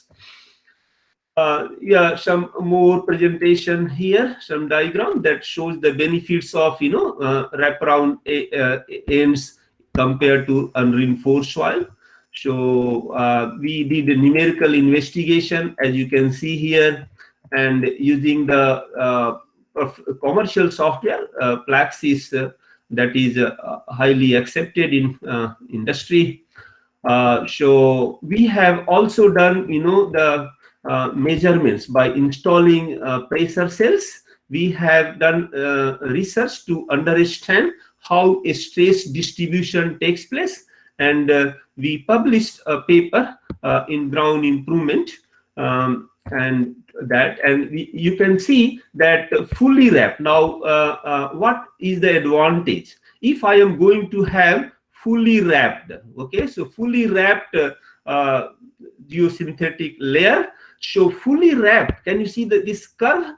Yeah, for a given settlement, much improvement. So the conclusion is that if I am going to use 2 horizontal layers, one case. Now second case is fully wraparound case. So it looks like 2-layer case, but it is giving us more advantage. So you can see double layer. We have, this is the diagram for double layer.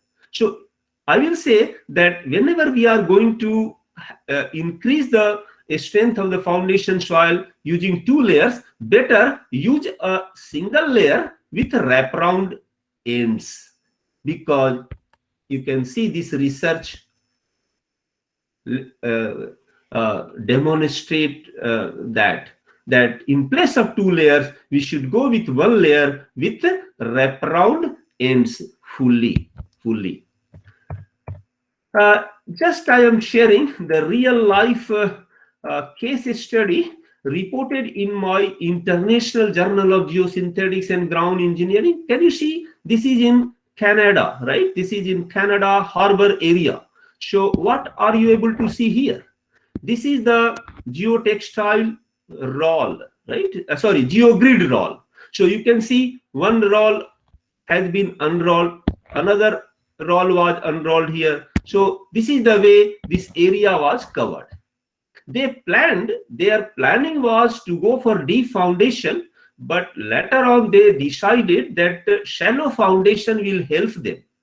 And you can see they installed the geogrid layer, and this finished structure. So these tanks over the shallow foundation with the geogrid layer, completed tanks. And here just you see full paper reference is given. It is a very practical case study work on strengthening the foundation soil with geosynthetics. So this technique has been even appreciated by our Indian Geotechnical Society through this award, because this was our first one of the research papers on this technique, and society has appreciated this work. And I have reported this technique first time in my textbook in Core Concepts of Geotechnical Engineering, which has been ranked several times in 2020 and 2021 as at rank number 1 by Amazon. And in my Introduction to Geosynthetic Engineering book, where you can see at the cover page how geosynthetics are being used in construction projects, especially dealing with soil, rock, and similar materials like fly ash, mine tailings. Geosynthetics being the polymer-based products, they have high durability. And within the soil environment, they can survive even 120 years plus, as demonstrated by accelerated laboratory test. So I thank you all for joining me and giving me an opportunity to share one aspect of application of geosynthetics in strengthening the shallow foundation. If any question, clarification, and if time permits, I am happy to provide the related information as I can. Thank you, sir. Thank you for your insightful lecture. So we have some questions, and there is a question by a participant, Sudhir Kumar Jala. He wants to ask, what is the failure mechanism in multi-layer geogrid system under the footing, and how it is different from Tarzagi's failure zone? Yeah. So I think a very good question that we as a designer, we need to understand while we calculate, ultimate load carrying capacity, suppose 2 layers, 3 layers. So the failure patterns in such a reinforced foundation soil, I have very clearly explained in my textbook and also in Handbook of Geosynthetic Engineering. There is a chapter, Shallow Foundation. Here I can say that if we have reinforcement layer, failure can take place in several ways. Let us say, if I had mentioned about U, the depth of the first layer of reinforcement below the footing base level. Okay, if that depth U is let us say higher, what will happen? The foundation soil will fail. Foundation soil lying above the first layer of reinforcement and below the footing, that will fail. So we can't see any reinforcement failure. So that is one type of failure. Now, if that is provided with optimum value, then let us say foundation soil is not going to fail. Then another failure can take place, that pull out. So the reinforcement layer may get pulled, but that will happen if there is no proper length, as I mentioned D. But if it is heavily reinforced with 2 layers, 3 layers, and width of reinforcement is really much higher, then what will happen? When we are applying the ultimate load, there will be break, right? So rupture. So heavily reinforced foundation, they may fail in rupture of reinforcement. So these are the failure modes, and more details, the way I have explained briefly, well explained in my books. Okay, thank you, sir. There is one more question from the same participant. He wants to ask, what could be the interaction coefficient and shear strength when reinforcement zones are under saturated and submerged conditions? Yeah, very good question. You know that this improvement in load bearing capacity and settlement reduction is coming because of geosynthetic and soil interface interaction. So if it is, let us say, dry condition, and we have experience, no doubt, that interface friction angle is much higher, right? Compared to when there is a moisture, submerged condition, right? Because presence of water is going to decrease the interface friction angle.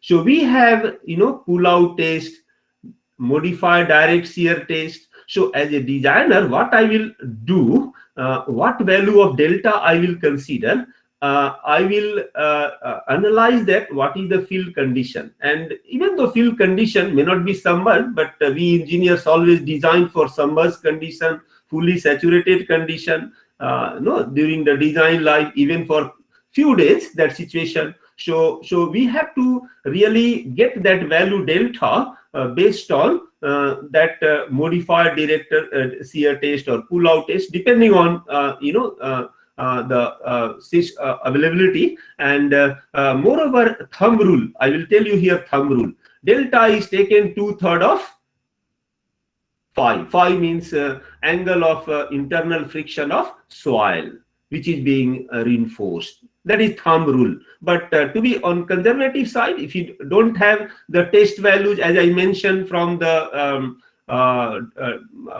test, laboratory test, then in place of 2/3, if I have doubt, I can slightly go lower side. But this is not really desirable. We must do for critical projects the standard test to understand delta. But delta will decrease with presence of moisture. That is in submerged condition. That is the answer.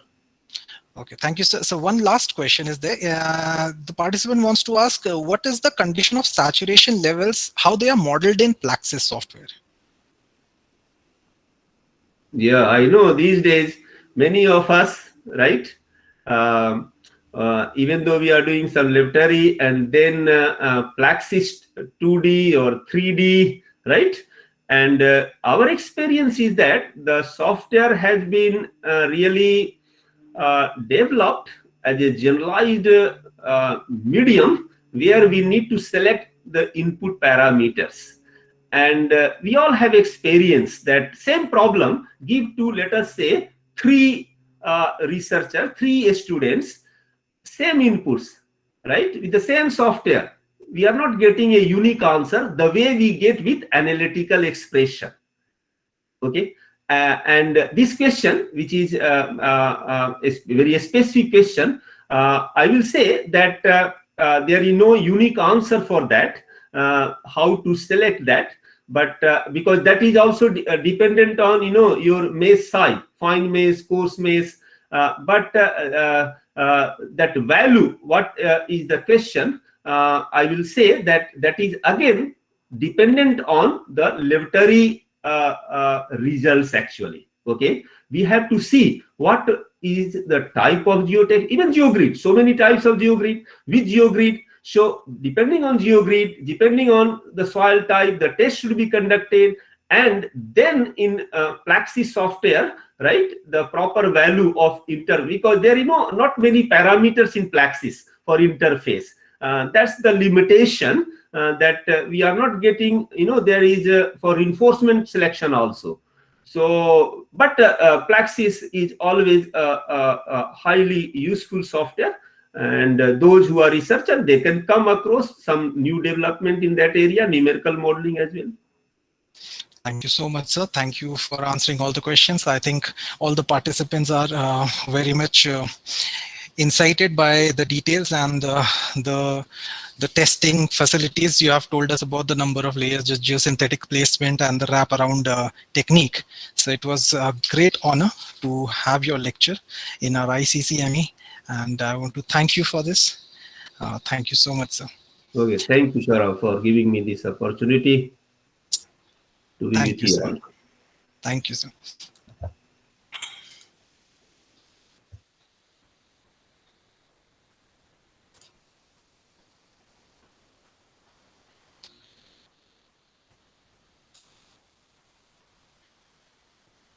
Our second keynote for today, and before I start with the introduction of our second keynote, I just want to lay down some instructions to the audience to just keep their audio and cameras off during the keynote lecture, and they can type their question in the virtual chat box so that I can take up the questions after the keynote lecture is finished. Our second keynote, Professor Gabriele Chiaro is an Associate Professor of Geotechnical Engineering and Deputy Postgraduate Director in the Civil and Natural Resources Engineering Department, University of Canterbury, New Zealand. His research focuses on geotechnical for resilience and sustainability, with special interests on earthquake geotechnical engineering and soil liquefaction problems, geodisaster risk assessment and its mitigation, advanced laboratory soil testing, focusing on triaxial tests with static load deformation and dynamic measurements, as well as torsional shear tests from very small to large strain levels. He also holds research interest in geoenvironmental engineering, ground improvement techniques for resilient structures, computational geotechniques dealing in constitutive modeling of geomaterials, and numerical modeling through finite element method, that is FEM, and discrete element method, that is DEM. Professor Gabriele holds a BSc Chartered Engineering degree in Chartered Engineer degree in 2004 and a Master's MSc and Chartered Engineering degree in 2007 from the University of Cassino and Southern Lazio, Italy. He got his PhD degree in Geotechnical Earthquake Engineering in 2010 from the University of Tokyo, Japan. Before joining the University of Canterbury in June 2015, he worked as a postdoctoral research fellow at the University of Tokyo, Japan between 2010 to 2011 and between 2014 to 2015. He was also a research associate at the University of Wollongong, Australia during 2011 to 2014. To date, Professor Gabriele has secured over $2 million in research funding as principal investigator and over $1 million as an associate investigator. He has authored over 120 scientific publications, and his excellence in research has been recognized by many accolades, including the 2020 Otto Goldgau Award of the New Zealand Society for Earthquake Engineering, NZSEE, and the prestigious Japan Society for the Promotion of Science, JSPS Research Fellowship. Professor Gabriele served as the team leader of the 2016 NZSEE Learning from Earthquake Mission in Kumamoto, Japan, and he was also the team co-leader of the 2015 JGS and JSC Learning from Earthquake Mission in Gorkha, Nepal. Currently, he is the co-editor of the New Zealand Geomechanics News of the New Zealand Geotechnical Society and associate editor for the International Journal of Geotechnical Earthquake Engineering. And he also represents the New Zealand Geotechnical Society in the International Society for Soil Mechanics and Geotechnical Engineering Technical Committee, that is TC101 of laboratory testing. With this request, I may welcome Professor Gabriele Chiaro to take over the podium. Thank you very much, Dr. Sharav, for your kind introduction, and thank you very much for, I would like to thank you, the organizing committee, for giving me this opportunity to give this presentation. I'm trying to share my screen.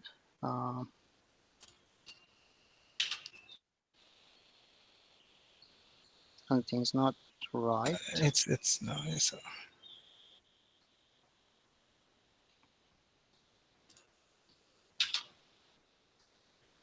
I cannot see my presentation. Sorry for that. Yes, sir. It might take some time because it's open. So while I'm trying to solve the problem, I really want to thank the organizing committee for giving me the opportunity to give these keynote lectures, which I'm very honored and highly pleased to deliver today. I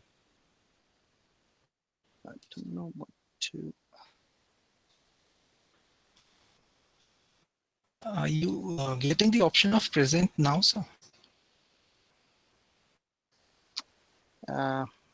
it giving me the option, and then there is enter your entire screen windows and tab, and try everything, but it doesn't look, it's really.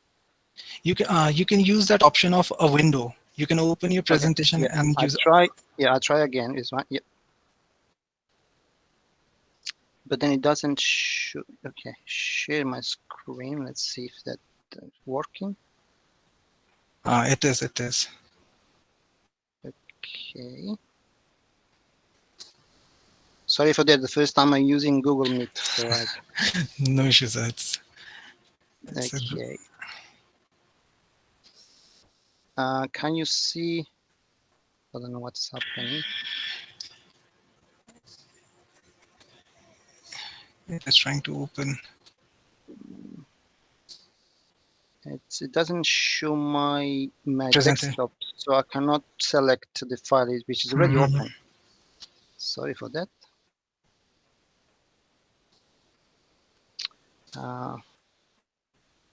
Stop presenting. I'm very sorry for this. Let me try again. Okay, so let's do window. Let me see if I do this then. It doesn't give me the option to share.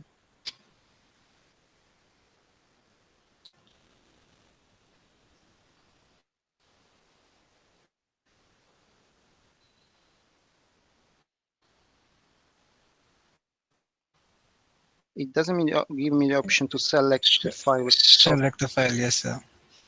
Yeah. So I have my PowerPoint open already, but can you see now? It's a blank screen right now. I can see the entire window of yours, but not the presentation. Okay, let me see if it's now.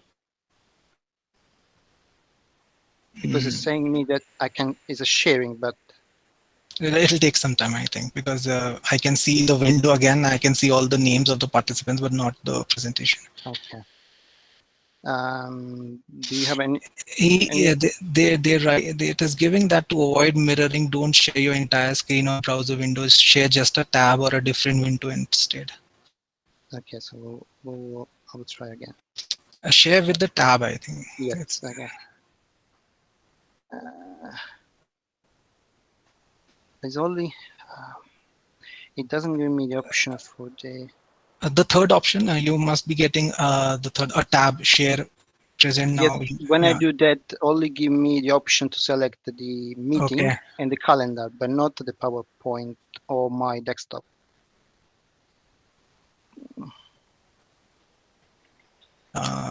We can do it like, if you can just it's reloading. Okay. So if I have a PowerPoint open, what would be the option? Should tell me to. I'm just trying to. You can share the entire screen. So you try just share your entire screen and do that. That's the best way to do it. Yeah. Okay. So let's try again. So present now, entire screen, share.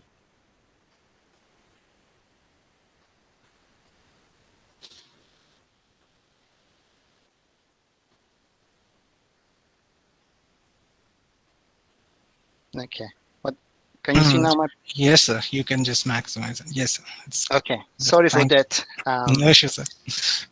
So thank you very much for the great opportunity and for the invitation. I'm extremely honored and pleased to give this presentation. Today, I'm going to talk about a topic which is macro and macro scale engineering response of rigid software gravel rubber inclusions.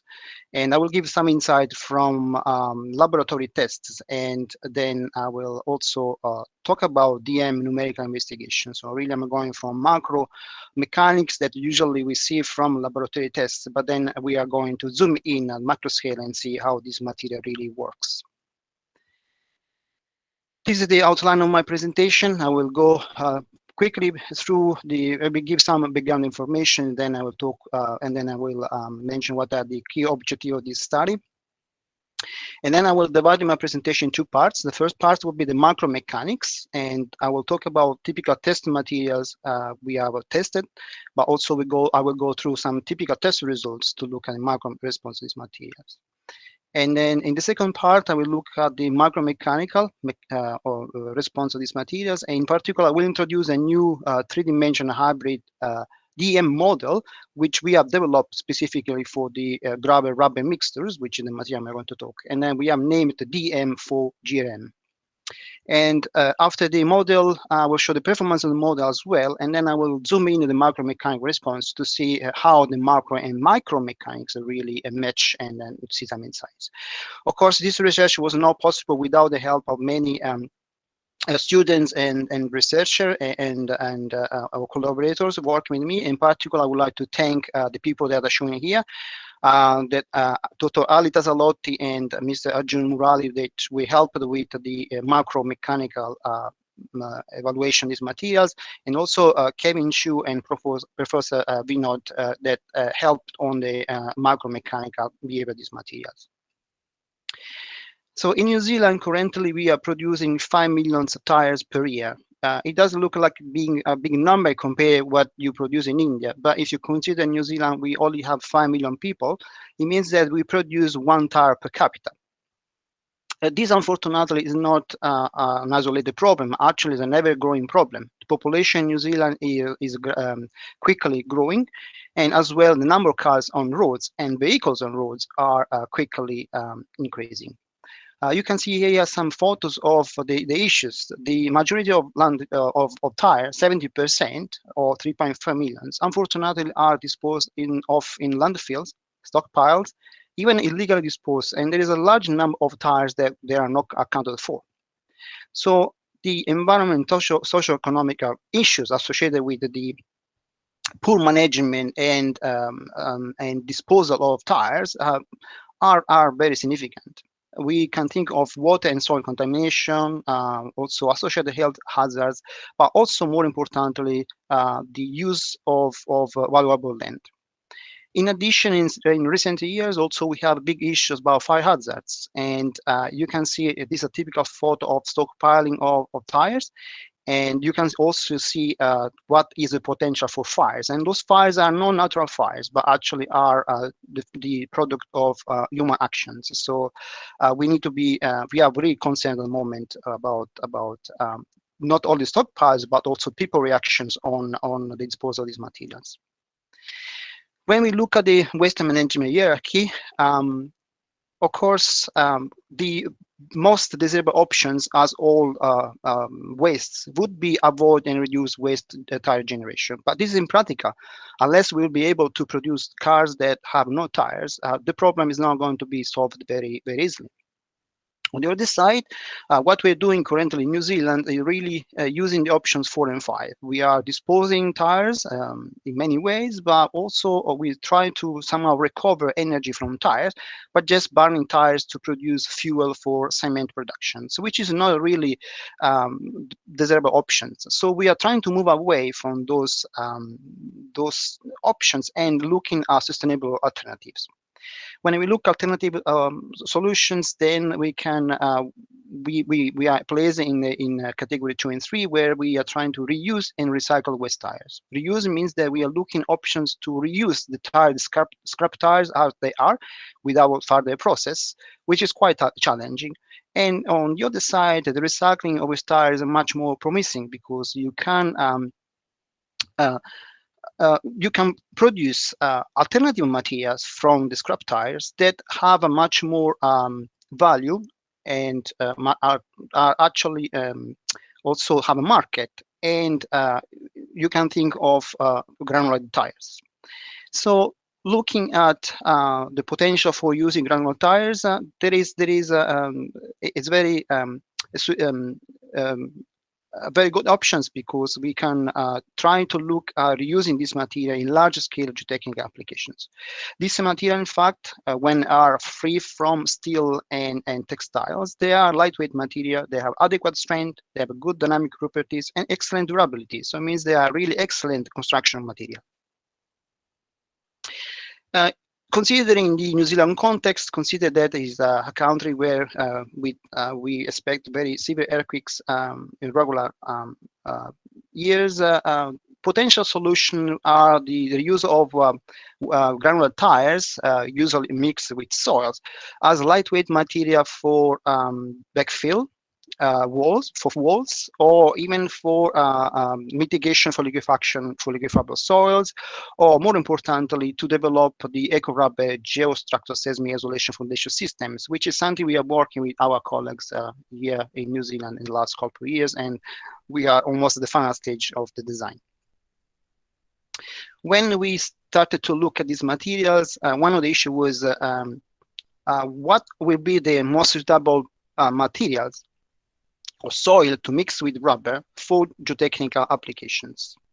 And when we start to look at literature, we found that sand and rubber material have been extensively characterized, but also there are some limitations. Being sand, if in laboratory, it's very easy to test sand and rubber which have the same size of sand, so that the proportion of D50 is 1:1.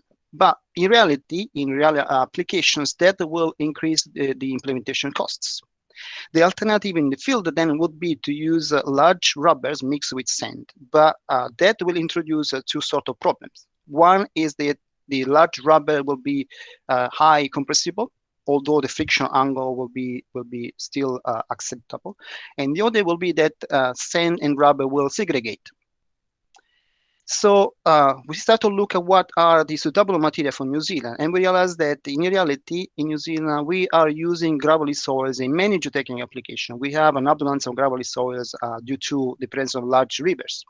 And so the idea is that the use of gravels will allow us to use also large rubber, which are cheaper to produce in many ways, but also we can keep the ratio between the gravel and the tires 1:1. And here in these figures, and here on the left, this is the area we are interested in. The red points are the material we are testing. So we are trying to be close to the aspect ratio, the 50 of the soil over the 50 rubber, 1:1. Although we tested all the material just to see what it really is all about when we mix rubber and the gravels, and see the effect of particle size and so on. So we have done extensive tests in the laboratory, going from typical index property and compactions to evaluating the strength using direct shear test, the compressibility of these materials, with even including the creep effect. We are looking at dilatancy, the plastic deformations, even the small strains, and shear model degradation and damping. We are looking at the interface of this material, and we are working also the model aspect of these materials, and we are doing field investigations. Of course, today there is no time to go through everything, but what I will do, I will focus on the strength, first of the initial characterization of the material, and then the strength, compressibility, and then we'll conclude with the analysis. Most of this information ready available through papers, and I will be happy to share information with whoever would like after the presentation, just can be contacted by email. So now let's look at the macromechanical behavior of the gravel-rubber mixtures. So I already mentioned gravel and rubbers, but these are some of the material we have tested. So the very first study included around the gravel. The D50 is about 6 centimeters, and the maximum particular was about 9 millimeters. And we decided to mix with 3 different type of rubbers so that we could evaluate not only the effect of rubber content, but also the aspect ratio of the rubber size. So we have in here 3 rubbers, all commercially available. The large one I call R1, the medium one R2, and the small one R3. So the large rubber, the D50 is 4 millimeters, the medium one is 3 millimeters, and the small one is 1.6. So the first thing we investigated was the density of these materials, and here I'm showing the density of the largest rubber, R1, and the smallest rubber, R3. So the blue lines are for the large rubber, and the red lines are for the small rubber.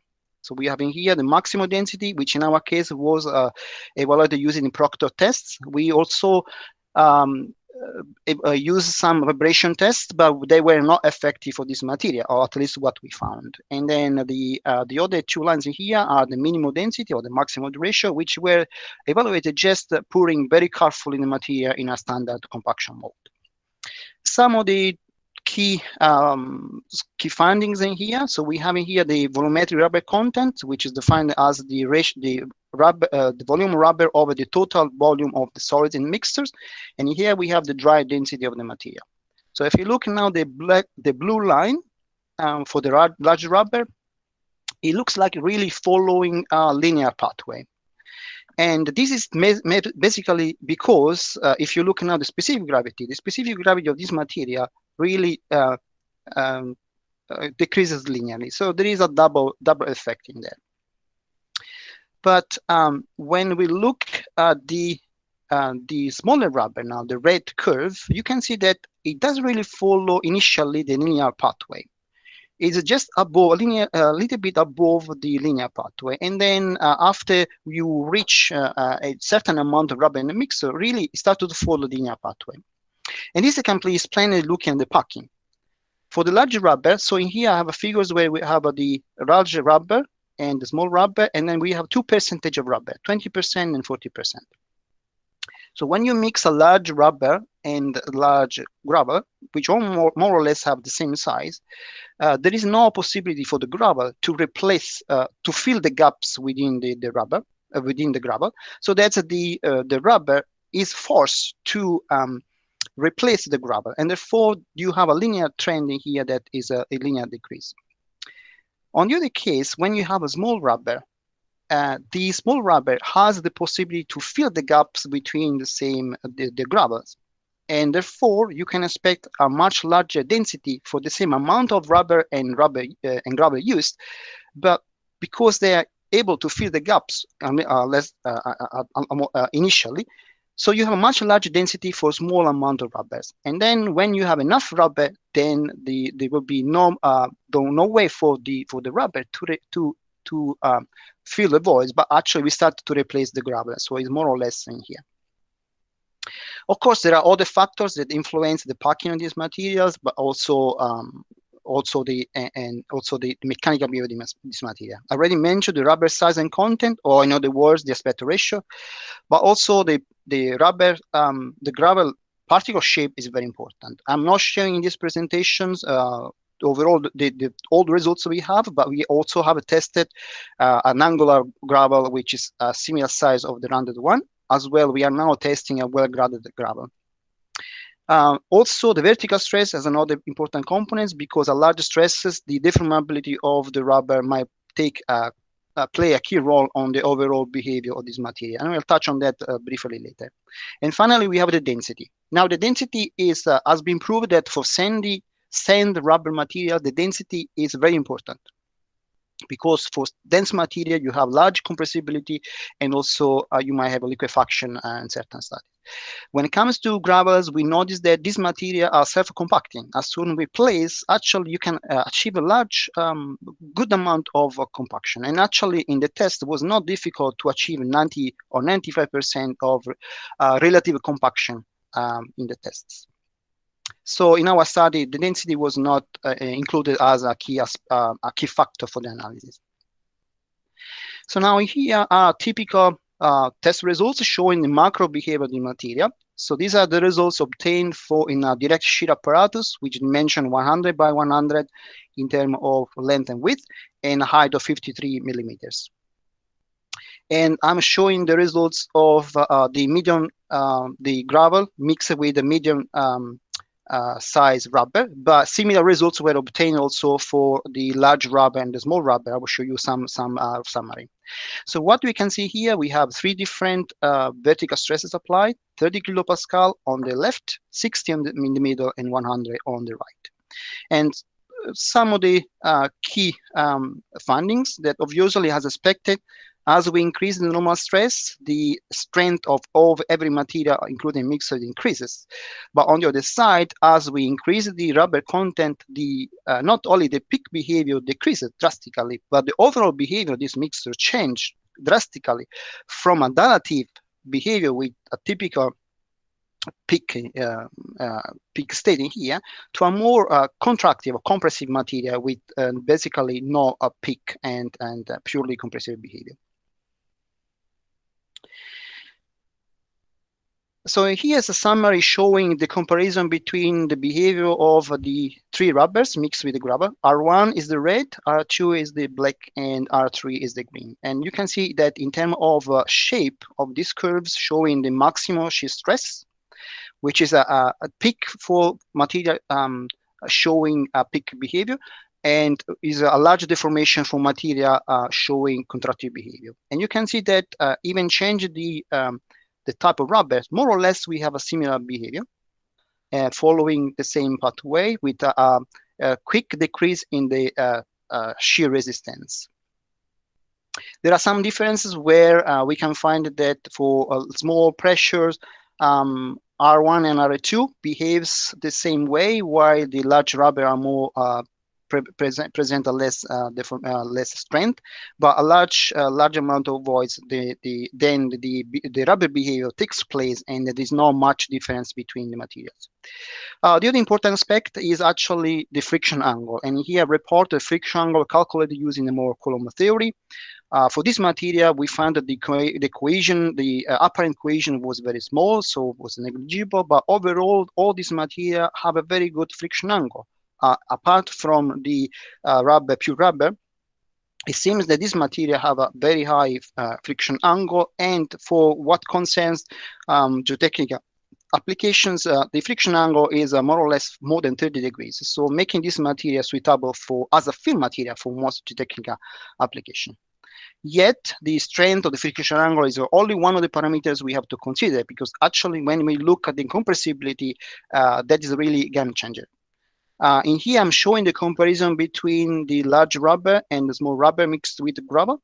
And you can see that as we add the rubber to the gravels, we have more and more deformation and the same amount of stress. But also, as for the same amount of rubber, having large rubber or small rubber makes a large difference, because the small rubber overall will provide a much larger vertical settlement. So overall, it is very important we recommend to use rubber particles which are larger, and more importantly, the aspect ratio between the host material and the rubber should be more or less 1. Based on this test, also we have derived some charts for design purposes, so where you can enter here with the vertical stress, and then this will tell you what will be the maximum amount of rubber you can use for typical geotechnical application. In particular, we suggest to use to set the allowable settlement 3%, because this allows to account for the creep effect in the long term, which is something that is really unclear through the literature, and we are looking now to perform more tests on this material. The use of large rubbers also helps looking at the environmental aspect. The last thing we want to do is really just removing tires from where you can see, and you know they are inducing some problems in the like water contamination and land contamination. But last thing we want to do is just hide beneath some foundations or beneath some infrastructures. So we have conducted some initial leaching tests where we mix the rubber, the gravel and the rubber. Here I'm showing the rubber, larger rubber and the small rubber, with the gravel, and we wait up to 20 days, and we found that for the same proportion of rubbers, we are talking here 40%, the small rubbers produce much larger leaching as compared to the large rubber. And the reason why is because for the same proportion of rubbers, you have much larger surface area. So it means that the surface through which the materials might leach is much, much larger. And this line here is the acceptable standard by the New Zealand waste or drinkable water standards. And you can see that the large rubber would be would meet the requirement by large, while the small rubber would exceed the threshold value. It doesn't mean that we could not use small rubbers, but in the case of small rubbers, they should be pre-treated, or other measures should be put in place. For example, the material should be properly sealed from the natural soil, using geomembranes or clay layers, and then collected in a well where the material can be treated using, for example, additional waste material. Could be concrete, crushed concrete, or even oyster shells. So to conclude the first part, waste tires in the form of grounded rubbers are a great source of construction material. Therefore, we should not treat this material as a traditional waste. Look at the macromechanical aspect of this material. We found that irrespective of the applied normal stress, the response of rubber mixtures change rapidly from dilative-like to contractile-like with the addition of rubber in the mixtures. Yet the friction angle is very good, and we found that usually between 54% for pure gravel to 44 degrees for gravels and to 29 degrees for rubber, indicating this material actually have a great potential to be used as a fill material for most of geotechnical application, where usually the friction angle required is 30 degrees. Yet, if the compressibility performance requirements are fulfilled. The use of larger rubbers, chips, and the aspect ratio between the rubber and the soil should be 1. And this because this avoids inherent segregation between particles having different solid weight, but also will ensure a better mechanical performance in terms of especially compressibility, and more importantly, we enhance the leaching properties. Now, looking at the macromechanical of these materials, to study the macromechanical behavior of this material, we realized there was not suitable DM or discrete element model available. And the reason why that discrete element method works very well for granular soils, hard materials, but when it comes to a combination of hard materials and soft materials, the soft or deformable behavior of rubber cannot be modeled easily, unless you have some new, you introduce some new approach. So in this particular study, we developed a brand new 3-dimensional hybrid DM model specifically for gravel rubber mixture, which in short we call DM for GRM. The largest photo in here shows a typical model or typical specimen obtained by DM for a volumetric rubber content of 25%. In this model, we simulated or modeled the gravel particles using simple clamp shapes, which are particles put together and combined with a very strong bond. And we changed the geometry to make sure that we are able to capture any change in shape and variation in shape of the gravels. What was really the novelty was introducing a deformable body-centered cube for the rubbers and for the single rubber particle model. So in this case, the single particle rubber are made of a number of particles disposed in a cube. In this particular case, it was 35, and 35 is based on our observation is an element that is accurate enough to reproduce the deformability of the particles, but at the same time provides you a very comfortable or reduce the computational costs. How this material works? This material, the particles are linked together with the linear parallel bonds, and then at the interface, the particular bonds are simulated using inertial contacts. So let's imagine that you have a particle here which is initially not loaded, and these are the plates through which you apply the load. Initially, there's only linear bonds between the particles, and the particle is not deformed. Then as you start to apply the load, so the plates touch now the particles, you start to see that interparticle bonds are created at the interface. And also you start to see that the shape of the linear parallel bonds decreases because now the particles are deforming. And then in the end, you have the maximum deformation possible for the rubbers where all the particles are in contact. It means that all the Hertzian contacts are developed. This model was calibrated through a series of tests on single rubber particles, so really mimic everything. And then these are the The shadow in here shows the typical range of test results, and the red lines in here shows our calibration, the best calibration. Now, we calibrated the model only for rubber and only for gravel. And these are the test results. So we have gravel on the left-hand side and rubber on the right-hand side. You can see that we were able to match with a very good agreement both the stress, horizontal displacement.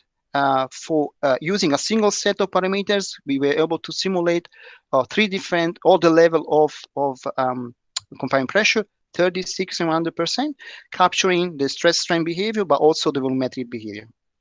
And similarly, for the rubber, using a single set of parameters, we were able to model very well both the stress strain behavior and the volumetric behavior. The next step was now to simulate what is the behavior of a mixture of gravel and rubber. So without changing any parameters in the model, but only accounting for the percentage of each material and for the effect of confined pressure, we let the model to simulate the behavior for us. And these are typical simulations. You can see that we could further improve the model, and maybe we'll try to do later on, but not introducing any parameters for the mixer, we can capture very well the stress-strain relationship for different for different volumetric rubber contents, and also the rubber content. Also, the simulation here is not perfect, but at least the trends are correct. It means in the sense that as you add more rubber, the material becomes more and more compressive. So this gives us confidence to look at the macromechanical aspect based on the DM observations. For the macromechanical aspect, we found that we needed new constitutive equations to properly investigate, analyze, or even represent the fabric and also the force anisotropy of these materials.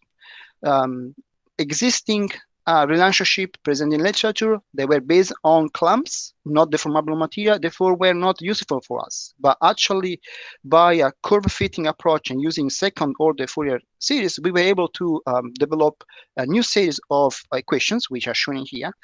And what I'm showing here for the larger rubbers are the polar plots, so histograms, the blue ones, and the dotted lines are our analytical equations that you can well capture this behavior.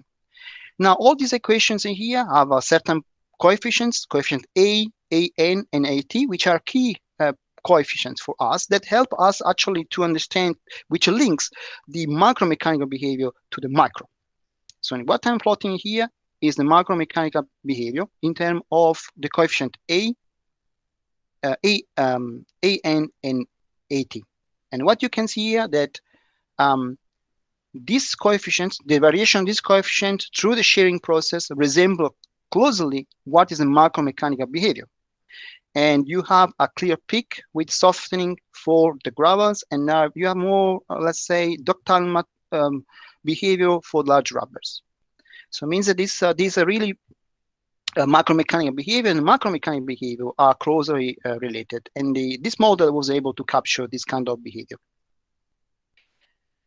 The other thing we found that we know that the fabric of the mixers changed because initially you might have, for the reference material, you have just rubber or just gravel, but then you have different mixtures or fabrics as you add rubber into the mixtures.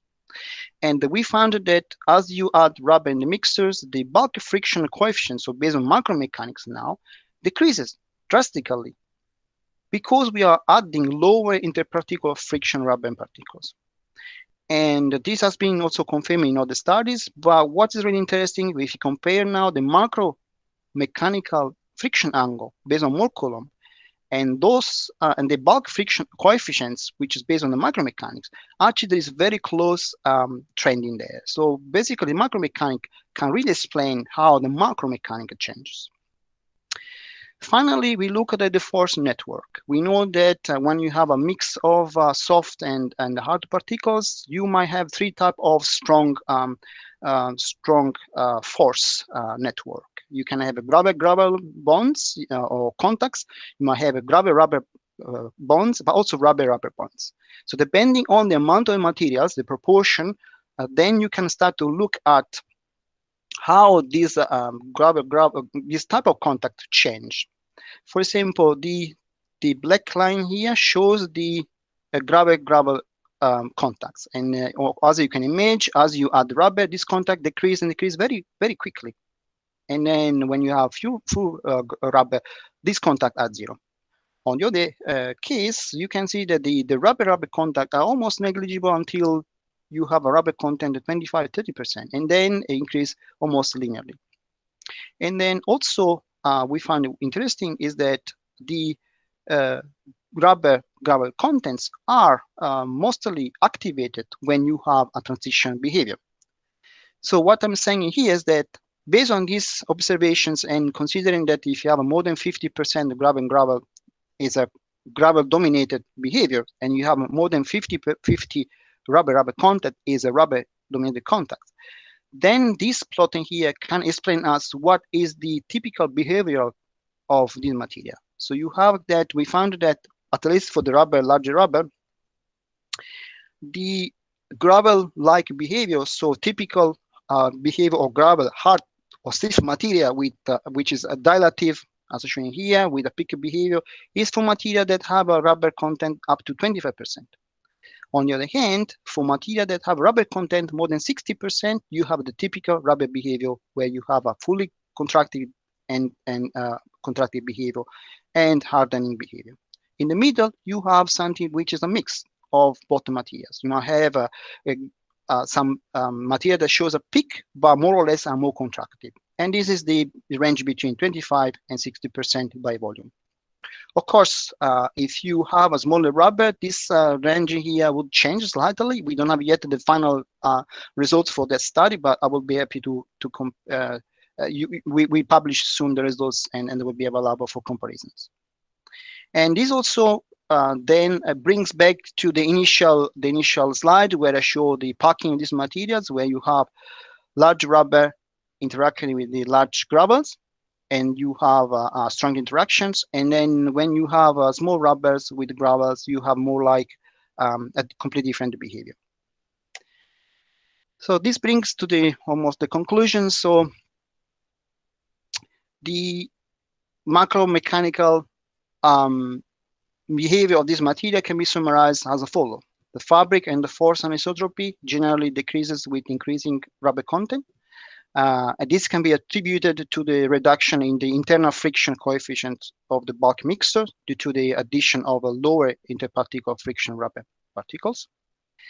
Based on the strong force network analysis, there are three distinct behavioral zones that can be identified for gravel rubber mixtures.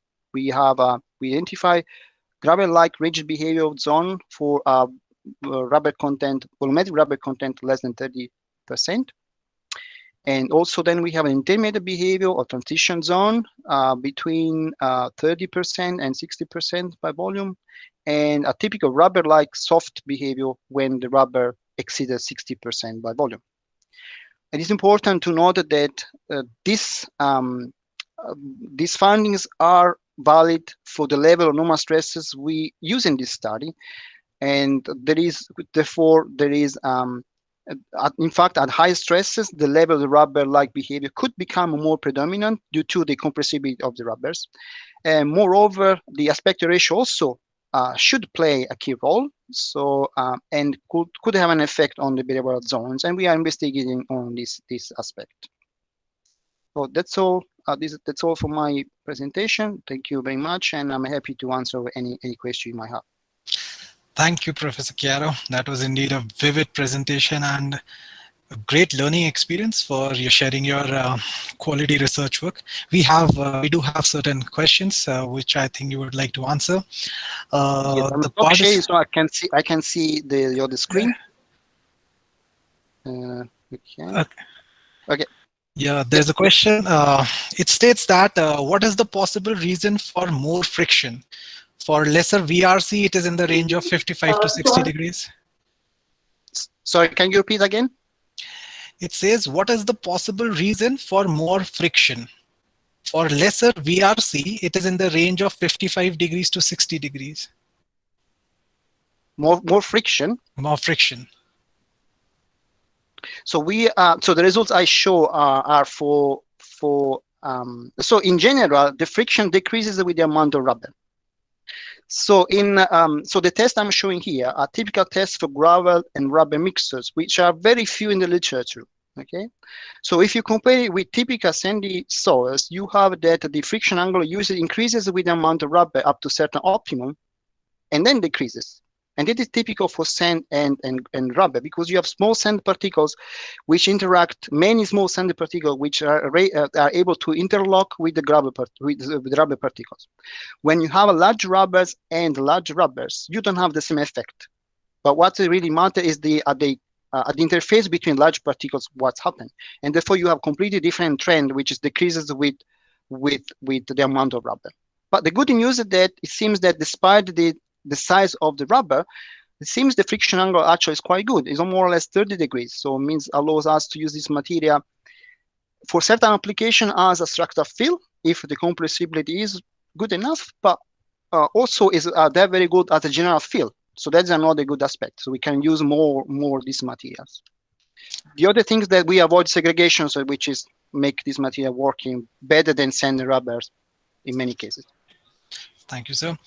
There is one more question. It says that what is the effect of aspect ratio on the angle of shearing resistance?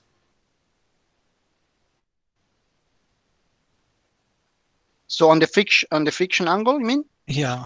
Okay. So the plot I show I show the typical direction test for only from one material, but then in the summary, I don't know if it was visible. We had three curves. They were matching. So the test shows that for at least for this particular gravel and rubber we select, which were free from the steel wires, it seems there is not much difference in terms of friction angle decrease. So it means that it's more about the rubber content than the rubber particles. Okay. What does it make the difference? Then it will be in terms of compressibility. When you use smaller particles, they are more compressible. So the friction angle, we didn't notice any major difference, either in the laboratory, and even the numerical models confirmed the same. But in terms of compressibility, the behavior was quite different. Okay, much larger deformation when you use smaller rubbers. The very key aspect which I would like to remark is the environmental implication that we don't talk about that. When you look at the environmental implications, it's clear that if you have small rubber particles, you ended up, for the same amount of rubber, you ended up having more leaching. And that's become we will limit the amount of rubber you can use. So we are encouraged to use large cores of material with large rubber, not only because from a geotechnical viewpoint it works very well, but from an environmental viewpoint, it's really favorable. There is one more question. It's mainly regarding the impact of temperature. It states that if we are going to make any structure in the place where temperature is more than 40 degrees Celsius, so the effect of melting rubber will definitely cause some problems. Yep. That is a very recurrent. Yep. Go ahead, sir. So it says that because, as we know, the natural rubber melts and sticks in the temperature above 50 degrees. So what can be the possible, how it was encountered? This is a very good question. I always make a comparison with cars. When you drive a car at high speed and a lot of high friction, you ended up exceeding high temperatures, but the tires themselves are really strong. More than the temperature itself, I would say the exposure to the ultraviolet or extreme events might limit the durability of these materials, first. Second, if you properly, when the rubbers are enclosed or compacted, mixed with the soils will encapsulate the gravel. So it means they will protect the gravel first. And second, at least in New Zealand, it's very rare to achieve 40 degrees temperatures, even in the summer. The other thing is if you place underneath the foundations, and if you really protect with an additional layer of soils, you ended up really making sure that this material are not exposed at high temperature. And this is really relevant when you have structural fields that carry loads. For general fields, I don't think there is any particular issues. Thank you, sir. There is one question which I would like to clear about. You stated in your presentation that the leaching was calculated for 28 days. Yes. So just I want to ask, how is that time for leaching is calculated? Why it is only specific 28 days?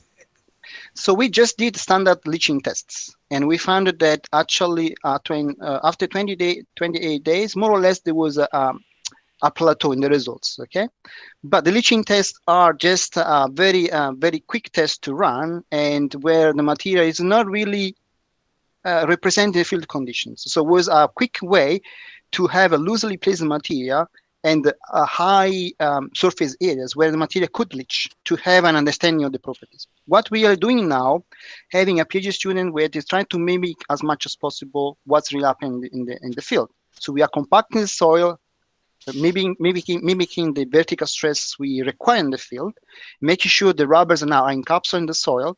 And when you encapsulate rubbers in the soils, basically you limit the surface area. So it means that the percolate materials are much less. But for designing proposal, we wanted to look at the worst case scenarios, and then looking at more realistic and more complicated tests. In this case, we are going to do tests in the very long term. Even in the field, we are doing some field tests, and if we are allowed to keep the material for months, we will monitor what will happen in the field trial for months. The idea is that we will place some membranes underneath the foundation or this material, say, and we collect any leaching in a well where we can then regularly monitor the amount of leaching, bring in the laboratory, do the tests.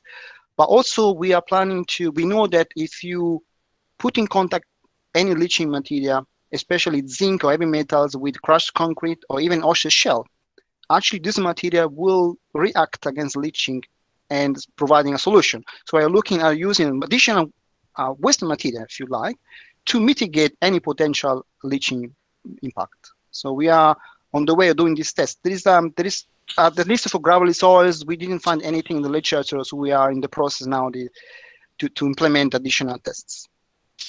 That was great information, Professor. And I would like to thank you for taking your time out and sharing your quality research. And it was a great experience for all of us. And I believe on behalf of all the participants also that there is a lot of takeaway from your presentation and the other keynote also. And again, thank you so much for taking your time out and coming here and honoring us. Thank you, sir. Was my pleasure. And once again, I would like to thank you again for the kind invitation, which I was very happy, because this is a topic that I'm really interested, and it's always even for me to learn a lot from other presentation and keynote speakers. Thank you so much, sir. Thank you. Thank you.